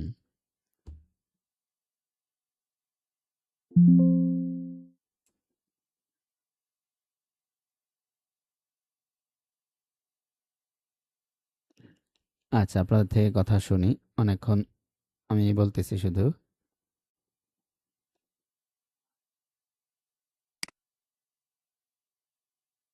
স্টার্ট রেকর্ড কে যেন চাইছিলেন, আর দাগ টাগ দিয়ে ভরে ফেলছেন দেখা যায়। This meeting is being recorded. ইয়ে করেন, আপনার মাইক ওপেন করি, কার কি বলার আছে বলতে পারেন। আচ্ছা, হ্যান্ড রাইজ করেন, তাহলে হ্যান্ড রাইজ যারা করবেন তাদেরকেই দিচ্ছি, আর নাহলে বিপদ হয়ে যায়। যে মাহাদি জাদ্দাহ, জি জি বলেন। আসসালামু আলাইকুম। হ্যাঁ, জি ওয়ালাইকুম আসসালাম রহমতুল্লাহ, জি বলেন। যে প্রশ্ন জি, দালালাতুন নস এবং কিয়াসের মধ্যে পার্থক্যটা কি আর কি? তাহলে হ্যাঁ, আবার বলেন কি? দালালাতুন নস এবং কিয়াসের মধ্যে পার্থক্য কি হলো? ও আচ্ছা, দালালাতুন নস কিয়াসের পার্থক্য আরেক ভাই বলছিলেন এটা ইশারাতুন নস মনে হয়, দোনোটাই একসাথেই বলতেছি। ওই ইশারাতুন নস আমি বলেছিলাম আর কি। ও, এটা কি ক্লিয়ার হয়েছে? ইশারাতুন নস না, এখন ওটা তো মনে হচ্ছে ইশারা, কেমন যেন মনে হয় আর কি। আচ্ছা, তাহলে বলতেছি একসাথে, হ্যাঁ। তো এখন আগে বলি আমরা জি জি দালালাত আর কিয়াস, এটার পার্থক্য হইল কিয়াস আর দালালাত একই, আসলে দোনোটার মধ্যে একই কাহিনী থাকে। মানসুসির হুকুম মান্তুক বা মাসকুত আনহুর মধ্যেই প্রয়োগ করা হয়, বিড়ালের হুকুম মশার মধ্যে প্রয়োগ করা হবে একই, কিন্তু পার্থক্য হলো এতটুক, যেই ইল্লতের ভিত্তিতে প্রয়োগ করা হচ্ছে সেখানে ইল্লতের একটু পার্থক্য হয়। যেমন এখানে যে ইল্লত সেটা হলো কি তওয়াফ। এই তওয়াফটা কিন্তু ইল্লত হিসাবে নবী আলাইহিস সালামই বলতেছেন, হাদিসেই উল্লেখ আছে। তাহলে ইল্লত যদি হাদিসে বা নসে কোরআনে উল্লেখ থাকে, হ্যাঁ, যে ইল্লত দ্বারা আমরা অন্যদিকে যাচ্ছি সেই ইল্লত উল্লেখ আছে কিনা, এই উল্লেখ আছে কিনা অথবা ইজমা আছে কিনা ইল্লতের উপরে, অথবা যাই হোক এই দুইটাই ধরেন, হ্যাঁ। তাহলে ইল্লতটা যদি উল্লেখ থাকে নসের মধ্যে, আর সেই ইল্লতের মাধ্যমে আমরা নতুন মশা মাছির দিকে যাচ্ছি, তাহলে এটার নাম হয় দালালাতুন নস। আর যদি আমরা নস থেকে সরে অন্যদিকে যাচ্ছি এমন ইল্লতের মাধ্যমে যেটা উল্লেখ নাই, কোরআনে উল্লেখ নাই, হাদিসে উল্লেখ নাই, হ্যাঁ। একটু লিভ নিতে চাচ্ছি, জি অবশ্যই, ঠিক আছে। অবশ্যই বের হতে পারেন, হ্যাঁ। আমার মূল ক্লাস শেষ, হ্যাঁ, এখন আপনাদের প্রশ্ন উত্তর নিব, সমস্যা নেই। তো ইতিমধ্যে ব্যস্ততা থাকলে আর আমরা ক্লাসটা বেশি লম্বা নিয়ে ফেলতেছি, তো হয়তো সবার এত লং টাইম মনে হয় কষ্ট হয়ে যায়, সেটাও আপনারা জানায়েন, আর একটু টাইম শর্ট করার প্রয়োজন আছে কিনা। আচ্ছা, তো এখন বিষয় হচ্ছে যেটা বলতে চাইলাম যে ইল্লত যদি উল্লেখ থাকে নসের মধ্যে, তাহলে এর নাম হয় দালালাতুন নস। আর ইল্লত যদি উল্লেখ না থাকে, বরং ফুকাহায়ে কেরাম, ওলামায়ে কেরাম ইল্লত বের করেন, নিজেরা ইস্তেমবাদ করেন ইল্লতটাকে, তখন এটার নাম হয় কিয়াস। ঠিক আছে, কিয়াস হবে যখন ইল্লত নসে না থাকবে, আর যখন নসে থাকবে। ক্লাস টাইম ঠিক আছে, আচ্ছা ঠিক আছে, ক্লাস টাইম ঠিক আছে, অসুবিধা নেই। 10 ঘন্টা হলে ভালো হয় মহতা, অনেক চাপ। 10 ঘন্টা মানে কি, মানে 10টা শেষ হয়ে গেলে এটা মানে বলতে চাইছেন? হ্যাঁ, 10টা শেষ হয়ে গেলে, আচ্ছা সমস্যা নেই, এটা দেখবনি। তো হ্যাঁ, সময় আরো বাড়ানো দরকার।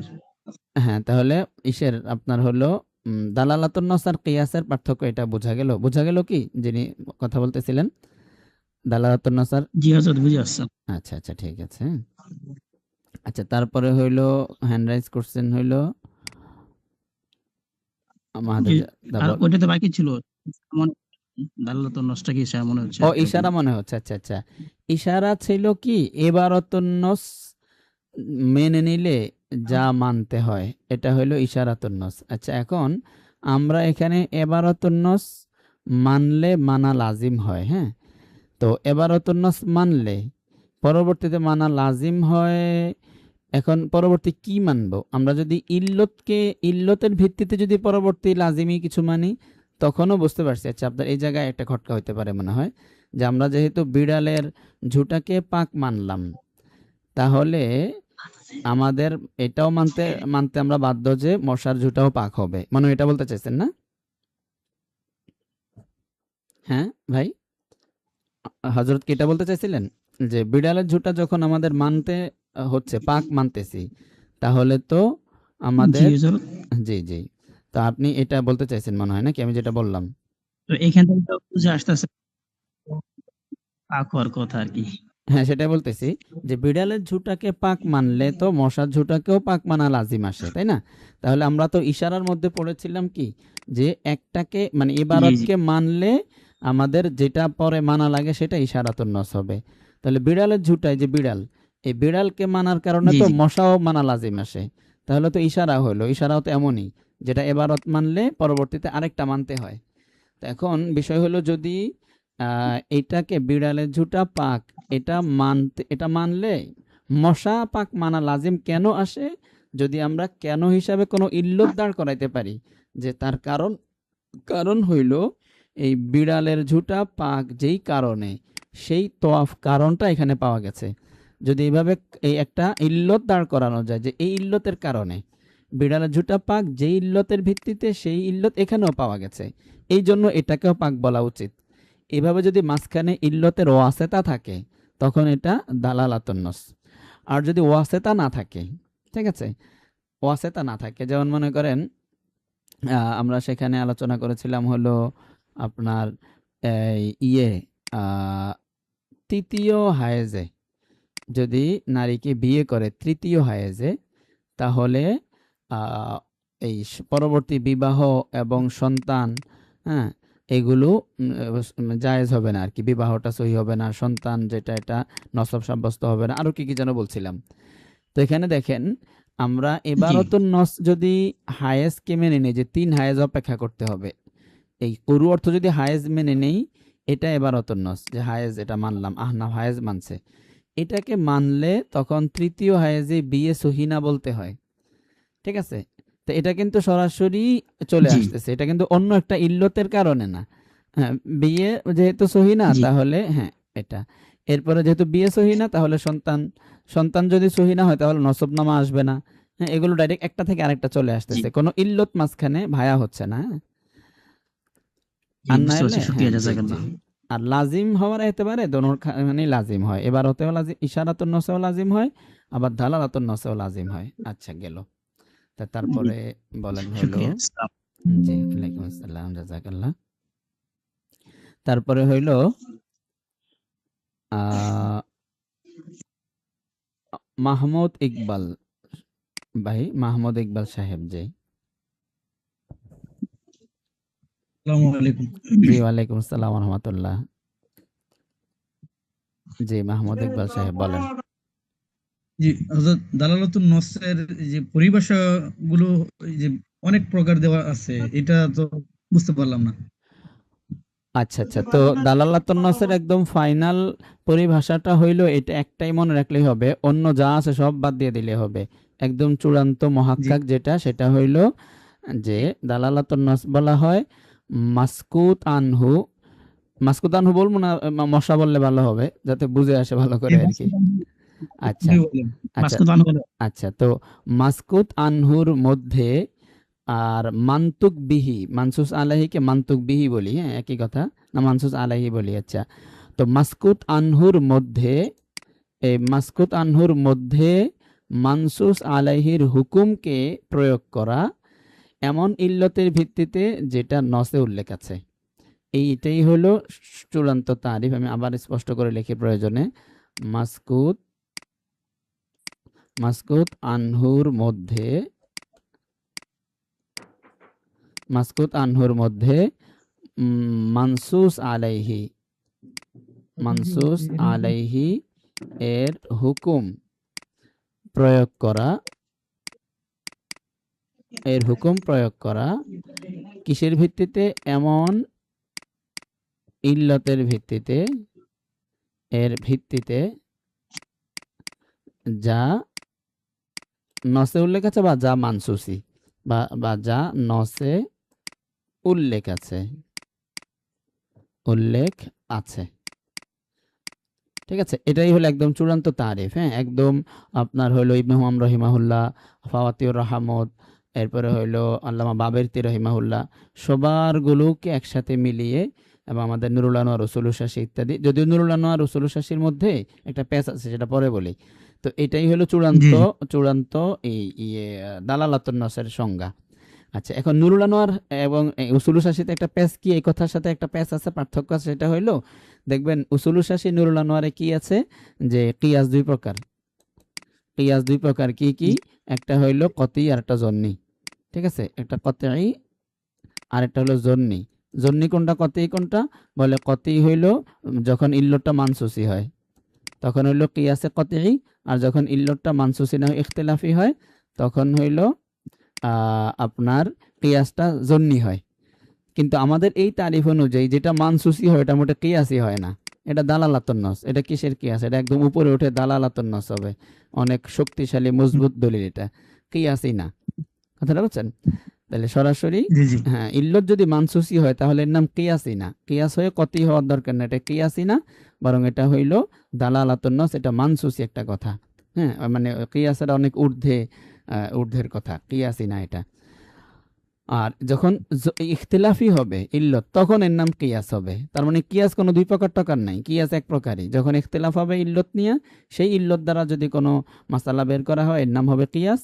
আর মানসুসি ইল্লত দ্বারা যখন কোনো মাসলা প্রয়োগ করা হবে, মাসলা বের করা হবে নতুন নতুন, সেগুলোর নাম হবে দালালাতুন নস। ঠিক আছে? জি, ইনশাআল্লাহ ইনশাআল্লাহ, আলহামদুলিল্লাহ আচ্ছা বুঝতে পারছি। আচ্ছা, তারপরে হইল যে মোস্তফা সারোয়ার সাহেব, জি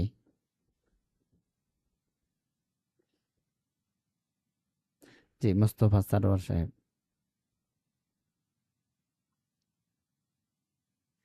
জি বলতে পারেন।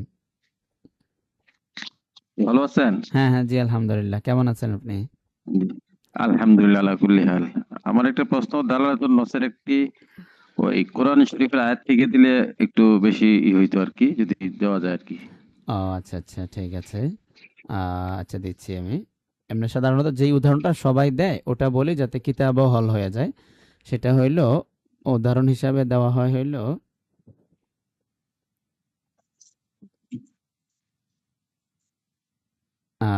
এই যে এটা দেয়, হ্যাঁ, ইয়াস আলুনাকা আনিল মাহিজ, এই উদাহরণটাই সাধারণত কিতাবে উল্লেখ থাকে। ইয়াস আলুনাকা আনিল মাহিদ,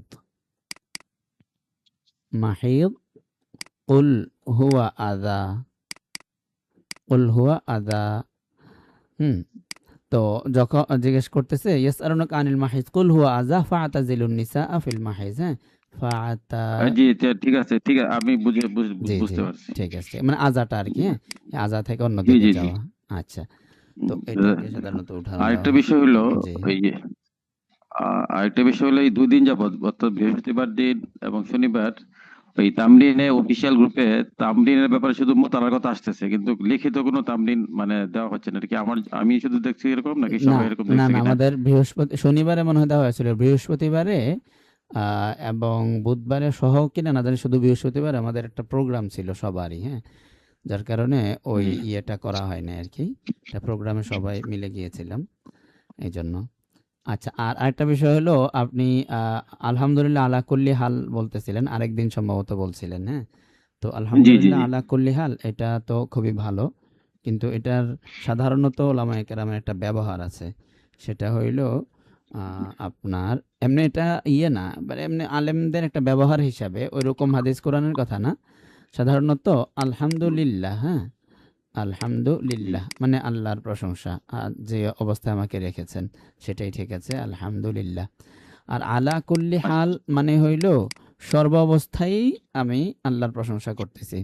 তো সর্ব অবস্থায় ভালো আছি, এটার দুইটা অর্থ হইতে পারে। একটা হইলো আমি সবসময় ভালোই থাকি। আরেকটা হইলো যে ভাই জি আসলে আমার অবস্থা তো ভালো না, বাকি আল্লাহর প্রশংসা না করে তো আর পারি না, কারণ যে অবস্থায় রাখছেন হতে পারে এর থেকেও আরো মন্দ অবস্থায়ও তো রাখতে পারতেন। সেই হিসাবে আমি মন্দ অবস্থায় থেকেও আমি শুকরিয়া আদায় করতেছি। তো আলা কুল্লি হাল মানে হইলো আমার অবস্থা যাই হোক, সর্ব অবস্থাই ভালো, মানে আমি মন্দে আছি তারপরও ভালো, এটা মুখ দিয়ে আল্লাহর প্রশংসা স্বীকার করতেছি। সাধারণত এই পরিবেশ মানে এই অর্থে আলহামদুলিল্লাহ আলা কুল্লি হাল এটা ওলামায়ে কেরামের ব্যবহারে দেখা যায়। আর শুধু আলহামদুলিল্লাহ মানে জি। উনি খুব ভালো, মানে ভালো অবস্থায় আলহামদুলিল্লাহ বলতেছে। আর আলহামদুলিল্লাহ আলা কুল্লি হাল মানে খারাপ অবস্থায় থেকেও আলহামদুলিল্লাহ বলতেছে। ঠিক আছে? তো এই আরকি। তো আপনি কি আসলেও কোনো অবস্থায় থাকতে পারেন হয়তোবা, অথবা এমনি বলতেছেন। তো মানে এটা শুনলে মনে হয় যে খুব কষ্টে আছেন মনে হয় কোনো দিক দিয়ে, বা আল্লাহ তাআলা ভালোই না, রাখছেন। আলহামদুলিল্লাহ আমি সবসময় ভালো, আলহামদুলিল্লাহ, আল্লাহ পাকের আলহামদুলিল্লাহ, অনেক ভালো, আলহামদুলিল্লাহ। আলহামদুলিল্লাহ। তাহলে ওই অর্থে আলহামদুলিল্লাহ যে আলা কুল্লি জি হাল জি মানে জি আমি জি। সর্বাবস্থায় আলহামদুলিল্লাহ। আসলেও আমি ভালো। সর্বাবস্থায় ভালো, ঠিক আলহামদুলিল্লাহ। আছে, আলহামদুলিল্লাহ, আলহামদুলিল্লাহ। ঠিক আছে। আরেকটা তৃতীয় বিষয় যেটা, সেটা হলো ওই জি, যে এই যে আমাদের যে মাদ্রাসাগুলোতে নিচের দিকে উসুলে শাসি নুরান পড়ানো হয়, জি, যদি এগুলো শুরু থেকে যদি ভুল পড়ানো হয়ে থাকে, আমাদের জি, যে চূড়ান্ত যে বিষয়গুলো জি, এগুলো যদি নিচের থেকে শুরু হয়ে আসতো, জি। মানে মূলটাই ভালোভাবে শিখে আসতে পারতো। এটা যে কেন হচ্ছে না, এটা আমার মুরব্বীদের কাছে প্রশ্ন না, আমাদের সেটা একটা আলোচনা আর কি। হ্যাঁ, জি, জি। হযরত আমি এই বিষয়ে ধন্যবাদ। আমরা, হ্যাঁ, জি, জি। আমরা এই বিষয়ে অনেকগুলো কর্মশালা হাতে নিয়েছি এবং নেওয়া হয়েছে অনেক আগে থেকেই, জি জি এবং অনেকগুলো কার্যক্রম অলরেডি জি চলতেছে, হ্যাঁ? তো আমরা যেটা চাচ্ছিলাম আমাদের মুফতি জি ইয়াহিয়া জি সাহেব হুজুরের মাধ্যমে আমাদের টিম যে কাজটা করে অলরেডি, সেটা হইলো আপনার জি উসুলুস শাসির আগে কাফিয়াতে মাবাদিউল উসুল অনেক জায়গায় ঢোকানো হয়েছে। তো জি কাফিয়াতে উসুলুস শাসি যাওয়ার আগে উসুলুস শাসি তো কাফিয়া থেকে শুরু হয়। হেদায়েতুন নাহুর বছর, যাতে আমরা আমাদের ছাত্রদেরকে, প্রত্যেকটা ছাত্রকে আমরা সহজ জি ভাষায় বাংলায় বিষয়টাকে গল্পে গল্পে বুঝিয়ে দিতে পারি যে ভাই বিষয়টা হলো এরকম, এটা তুমি জি একদম জি জি ধরে নাও, বুঝে নাও। তারপরে যদি কিতাব আসে তখন সে মেইন বিষয়টা কনসেপ্ট তৈরি হয়ে গেল, তার মেইন বুঝটা এসে গেল। তারপরে কিতাবের মধ্যে যদি তাকে ধরায় দেওয়া হয় তখন সে খুব সহজেই বুঝতে পারবে এবং কিতাবের একটু ভুল টুল কোন দিক দিয়ে কি আছে ধরতে পারবে। আর একদম খালিউজ জেহেন, জি জি জি জি জি জি। খালি মাথা নিয়ে যখন উসুলু শাসি নিয়ে বসে তখন কিন্তু তার অনেক কষ্ট হয়ে যায় বুঝতে, যেগুলো কি বলে না বলে একটু কষ্ট কিছু হয়ে বুঝতে যায়। পারে না। হ্যাঁ, বুঝতে পারে না। জি জি তো ওই জন্য আমাদের যেই কিতাবটা আমরা আপনাদেরকে দিয়েছিলাম না, ওটা আসলে অনেক জি গবেষণা করে বহু দিন ধরে, প্রায় 8 বছর ধরে এটা লেখা হয়েছে। কথাটা জি বুঝছেন? জি তো এবং অনেক মাদ্রাসায় নুরুল আনোয়ার 1 সপ্তাহ 15 দিন পর্যন্ত নুরুল আনোয়ার প্রথমে বছরের শুরুতে বন্ধ রাখে। বন্ধ রেখে আমাদের এই কিতাবটা ওস্তাদ যিনি থাকেন উনি মোতালা করে এসে ছাত্রদেরকে বোর্ডে সুন্দর করে ইয়া করে লিখে লিখে ছক বানিয়ে বানিয়ে ছাত্রদেরকে 15 দিন প্রথমে এটা পুরোটা পড়ায়া দেয়। ছাত্রদেরকেও সাথে রাখতে বলে সহযোগী হিসাবে, রাখলে রাখবে, না রাখলে নাই। বাকি বিষয়বস্তুটা ওদের মগজে ঢোকানোর জন্য, খাতায় নোট করার জন্য এটাকে সামনে রেখে আগে 15 দিন এটা কমপ্লিট করে নেয়, একটা ছোট কোর্সের মতো হয়। তারপরে নুরুল আনোয়ার শুরু করে। তখন দেখা যায় নুরুল আনোয়ার ছাত্ররাও ভালো বোঝে, ওস্তাদও পড়াইতে স্বাচ্ছন্দ্য বোধ করে, ছাত্ররাও সাথে একটু সাই দিতে পারে। আনালে দেখা যায় হুজুর পড়াইতে থাকে, ছাত্ররা হা না কিছু বলে না। তো হা না কিছু বলে না। জি তো এটা যখন প্র্যাকটিস হয়ে যায় বিভিন্ন আয়াতের উপরে, কোনো কোনো মাদ্রাসায় 1 মাসও পড়িয়েছেন তারা। প্রথম 1 পারা যে সূরা বাকারা পুরাটা না, প্রথম পারা, এই 1 পারা তারা পুরাটা আমাদের এই বইটাকে পড়িয়ে 1 পারা তামরিন করছে, তারপরে নুরুল আনোয়ার শুরু করছে। এতে করে ওনাদের কোরবানি পর্যন্ত প্রায় লেগে গেছে। কিন্তু ফায়দা হয়েছে কি, যে নুরুল আনোয়ার শুরু করার আগেই সবার কাছে স্পষ্ট হয়ে গেছে বিষয়বস্তুগুলো। এটা আসলে মানে সময় লাগবে, আমরা তো একা পারতেছি না, আমাদের সাথে আরো সহযোগী দরকার, এই আর কি বিষয়টা। জি জি আচ্ছা, ঠিক আছে, ওটাই মানে জাযাকাল্লাহ। চূড়ান্ত ফয়সালা যদি আগে থেকে শুরু থেকে জি, জানতে পারে তাহলে জি, খুশি জি, হবে। জি ইনশাআল্লাহ। জি, এটা অনেক সুবিধা হবে আর কি। জি জাযাকাল্লাহ। ঠিক আছে, জাযাকাল্লাহ, শুকরিয়া। জি, আসসালামু আলাইকুম। জি, ওয়ালাইকুম আসসালাম ওয়া ওয়ালাইকুম রাহমাতুল্লাহ। ইয়া ভিভো, আসসালাম। ভিভো Y71 কি ভাই আপনার নামটা যেন কি হযরত? Vivo Y71? হ্যাঁ, আমি দিতেছি, দাঁড়ান। ভিভো Y71 নাম কি যেন আপনার? আসসালামু আলাইকুম ওয়া রাহমাতুল্লাহ। হ্যাঁ, জি, ওয়ালাইকুম আসসালাম ওয়া রাহমাতুল্লাহ। আপনার নাম যে ভিভো 71 দেওয়া, সবার তো রুল নং সহ আছে, আইডি নং, রোল নং এবং সুন্দর করে নামটা দেওয়া আছে। আপনার এখানে নাম নাই, নতুন যুক্ত হয়েছেন নাকি? জি হজরত। তো এটা করেন, হ্যাঁ, আচ্ছা জি, একটু সুযোগ দিতেন যদি খুবই উপকৃত হতাম। আচ্ছা, হ্যান্ড রাইজ তো করছেন মনে হয়। তো ভিভো 71 হজরত নাম করে নিয়েন, হ্যাঁ। এভাবে তো আমরা বুঝবো না যে আপনি কি আমাদের ক্লাসের না বাইরের না কে। রুল নং দেখলে আমরা শিওর হই যে না, একসাথেই আছি আমরা সবাই। তো এটা ঠিক করে নিয়েন কষ্ট করে। তারপরে হইল আবুল হাসান ভাই, জি। হ্যাঁ, জি, আসসালামু আলাইকুম ওয়া রাহমাতুল্লাহি ওয়া বারাকাতুহু। জি, ওয়ালাইকুম আসসালাম রহমতুল্লাহ। সাদি কেমন আছেন? হ্যাঁ, আলহামদুলিল্লাহ, আল্লাহ অনেক ভালো রাখছেন। জি, কেমন আছেন? জি আছি আলহামদুলিল্লাহ সাদি। জি, সাদি, প্রশ্নটা ছিল যে আজকে যেটা হাদিসটা পড়েছিলেন যে রাফা আন উম্মতি আল আল খাতা খাতা ওয়ান ওয়ান নিসিয়ান। নিসিয়ান, জি। এখানে যে শব্দটা বাড়তি করা হলো আজনিবাতিল খাতা। হ্যাঁ, রুফিয়া আন উম্মতি আযনিবাতুল খাতা, রুফিয়া আন উম্মতি আযনিবাতুল খাতা ওয়ান নিসিয়ান, জি, জি। এই শব্দটা বাড়তি করা হলো, অর্থাৎ খাতা যেটা মানে অনিচ্ছাকৃত ভাবে, মানে রোজার কথা স্মরণ আছে ঠিক, কিন্তু এর কারণে চলে গেল আর কি। অসতর্কতা, জি। অসতর্কতার কারণে। তো মানে বলা হলো মানে ক্ষত, এটা অসতর্কতার কারণে যেটা হয়ে থাকে যে আমার উম্মতে সেটা মাফ করা হয়। তো আমরা তো যতটুকু জানি যে মানে রোজার কথা স্মরণ আছে কিন্তু খেয়ে ফেললো, তার রোজা তো ভেঙে যাবে, তাহলে মাফ করা কই হলো উস্তাদজি? ও আচ্ছা, আচ্ছা। তো মাফ করে দেওয়া আপনার হইল এর মাধ্যমে মানে গুনাহটা হইল না আরকি। তো রোজা রাখবে, তবে গুনাহ হইল না। এতটুকু আরকি মাপ, যে গুনাহ হইল না। ওকে রোজা রাখতে হবে। ঠিক জি আছে? জি জি। গুনাহ হইল না, এতটুকু। আরেকটা বিষয়, জি, আরেকটা বিষয় হলো, এর আগে আমি এটা প্রশ্ন করেছিলাম, জি, অত স্মরণ আছে কিনা জি। এর ব্যাপারে, যে হ্যাঁ। প্রচলিত মিলাদ কিয়াম দোয়ার ব্যাপারে ও প্রশ্ন করেছিলাম। একেবারে আর লাস্টে, আবার আজকে লাস্টে উঠাইছেন। 26 বাজে এখন। 4 মিনিটে কিভাবে বলবো? আগামীকালকে এই যে আরেকটু আগের দিকে সমস্যা ছিল বললেন। হানাফি মাযহাবের পিছনে শাফি মাযহাবের মুক্তাদি, বা ও আচ্ছা, শাফি এটাও তো মাযহাবের বাকি ইমামের রয়ে গেছে। পিছনে। ঠিক আছে, ঠিক আছে। আচ্ছা, এটা বলবনি। আরেকবার বলতেছেন আপনার উত্তরে যে ভাই কাফারা দেওয়া লাগতেছে না, এটাও মাফ করে দেওয়া হয়েছে। মানে গুনাহ হইতেছে না, এটাও একটা মাফ। আর এটা হলো কাফারা দেওয়া লাগলো না, এটাও মাফ করে দেওয়া হইলো। শুধু রোজাটা রেখে দিলেই হবে। আচ্ছা, মেসেজে আর কি আপনার উত্তর দিয়েছেন। আচ্ছা ঠিক আছে, আপনার ওটা বলবো না একদিন। তারপরে হলো গোলাম রব্বানী ভাই তো বলছিলেন একবার, মারুফ বিল্লাহ। জি জি, মারুফ বিল্লাহ সাহেব। হ্যাঁ জি, মারুফ বিল্লাহ সাহেব, আবার এই মাইক্রোফোন বন্ধ হয়ে গেছে। মারুফ বিল্লাহ, হ্যাঁ মাইক্রোফোন ওপেন করে আবার বন্ধ হয়ে যেতেছে। জি,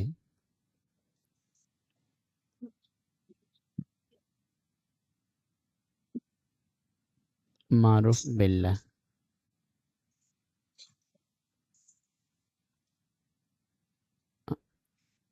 হ্যাঁ এবার বলেন। আসসালামু আলাইকুম হ্যাঁ জি, রহমতুল্লাহ। ওয়ালাইকুম আসসালাম রহমতুল্লাহ, কেমন ভালো আছেন? আছেন? জি আলহামদুলিল্লাহ ভালো আছি। জি যে বলতেছিলাম ফতোয়া ফকহুল মিল্লাত, জি তো ওই মোবাইলে মোতালা করতে অনেক মানে সময় লেগে যায়, ওই অনেক সময় হয়ে যায়, বন্ধ হয়ে যায়। জি। তো ওইটা সংগ্রহ করতে চাচ্ছিলাম। তা আমি তো খুলনায় খোঁজ নিচ্ছি, লাইব্রেরিতে পাইনি। আচ্ছা আচ্ছা, এখন ঢাকায় কোনো কাজে আমাদের তো এটা পাঠানো যেত। এটা অনেকেই নিয়েছেন তো, এই ইয়েতে আপনি রকমারি বা ওয়াফি লাইফ, ওদের কাছে অর্ডার করলেও হয়ে যাবে। অর্থাৎ আপনি ওই যে ফকিউল মিল্লাত লিখে গুগলে সার্চ করলে, মানে পিডিএফ না, এমনি শুধু ফকিউল মিল্লাত লিখলে তখন ওদের ওয়েবসাইটটা আসবে, রকমারি কিংবা ওয়াফি লাইফ, ওরা ভালো সুন্দরভাবে দিয়ে দেয়। আরও কয়েকটা কে যেন আরও বিভিন্ন ওয়েবসাইট থেকে নিয়েছিলেন, এটা তো খুঁজলেই পাওয়া যাবে। হ্যাঁ, অথবা এখানে যারা আছেন তারা গ্রুপে দিয়ে দিন যে কোন লিঙ্ক থেকে কিনেছেন, বা আমরা পারলে খুঁজে দিয়ে দিব, নি সমস্যা নেই। ঠিক আছে। ঠিক আছে, তাহলে এবার হইল ইজহারুল হক। জি জি, ইজহারুল হক সব বলেন। জি হ্যাঁ জি জি, ওয়ালাইকুম আসসালাম। জি বলেন। জি, ফতোয়া ফকিহুল মিল্লাত এটা কত লাগতে পারে কিনতে? এটা কত লাগতে পারে না, আমি আসলে এটা অ্যাকচুয়াল প্রাইসটা বলতে পারতেছি না, মনে হয় 5,000 প্লাস কিছু লাগতে পারে। 5,000, 1, 200, 500 এরকম লাগতে পারে মনে হয়। আচ্ছা ঠিক আছে। এমনি ইদানিং প্রথম ক্লাসটা শুরু হবে কোন কিতাব দিয়ে? হ্যাঁ কি? ক্লাস যে প্রথম মানে এখন প্রাথমিক অবস্থায় কোন কিতাবগুলো পড়ানো হবে? যেগুলো ও এখন আচ্ছা আচ্ছা, ইমার্জেন্সি হ্যাঁ হ্যাঁ হ্যাঁ, লাগবে। ইয়ে উসুল ইফতা, উসুল ইফতা আগামী মাস থেকে, এটা আমরা আজকেই দেখে দিয়ে দিব একটা নোটিশ। উসুল ইফতা শুরু হবে আগামী মাস থেকে, এবং কোরবানির আগে শেষ হয়ে যাবে। আর কোরবানির পরে সহ সারা বছর ওটাই দিয়ে দিব নি ইনশাল্লাহ। কোরবানির আগে উসুল ইফতা হবে। মানে উসুলুল ফিক এবং উসুল ইফতা এই দুইটাই কোরবানির আগে শেষ হবে, এবং কোরবানির আগে একটা ছোট ইনকোর্স পরীক্ষা হবে এই দুইটার উপরে, উসুল ফিক এবং উসুল ইফতা, এই দুইটার উপরে পরীক্ষা হয়ে এই দুইটা সাবজেক্ট শেষ হয়ে যাবে। এটা আর ইয়া হবে না, পড়াও হবে না, পরীক্ষাও হবে না, এই দুইটা সাবজেক্ট হবে। এবং তামরিন, হ্যাঁ, ফতোয়া ফকিহুল মিল্লাত যেই পর্যন্ত যাবে ঈদ পর্যন্ত, এই ফকিহুল মিল্লাত এবং উসুল ইফতা এবং উসুল ফিক, এই তিনটার উপরে কোরবানির আগেই ইনকোর্স পরীক্ষা হবে। এরপরে সাময়িক পরীক্ষা তো পরে।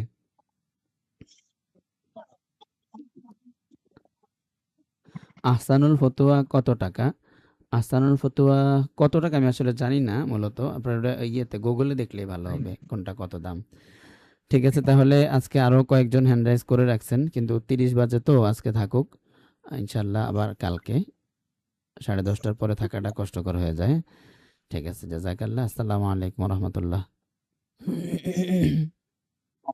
আসসালামু আলাইকুম। আসসালামু আলাইকুম।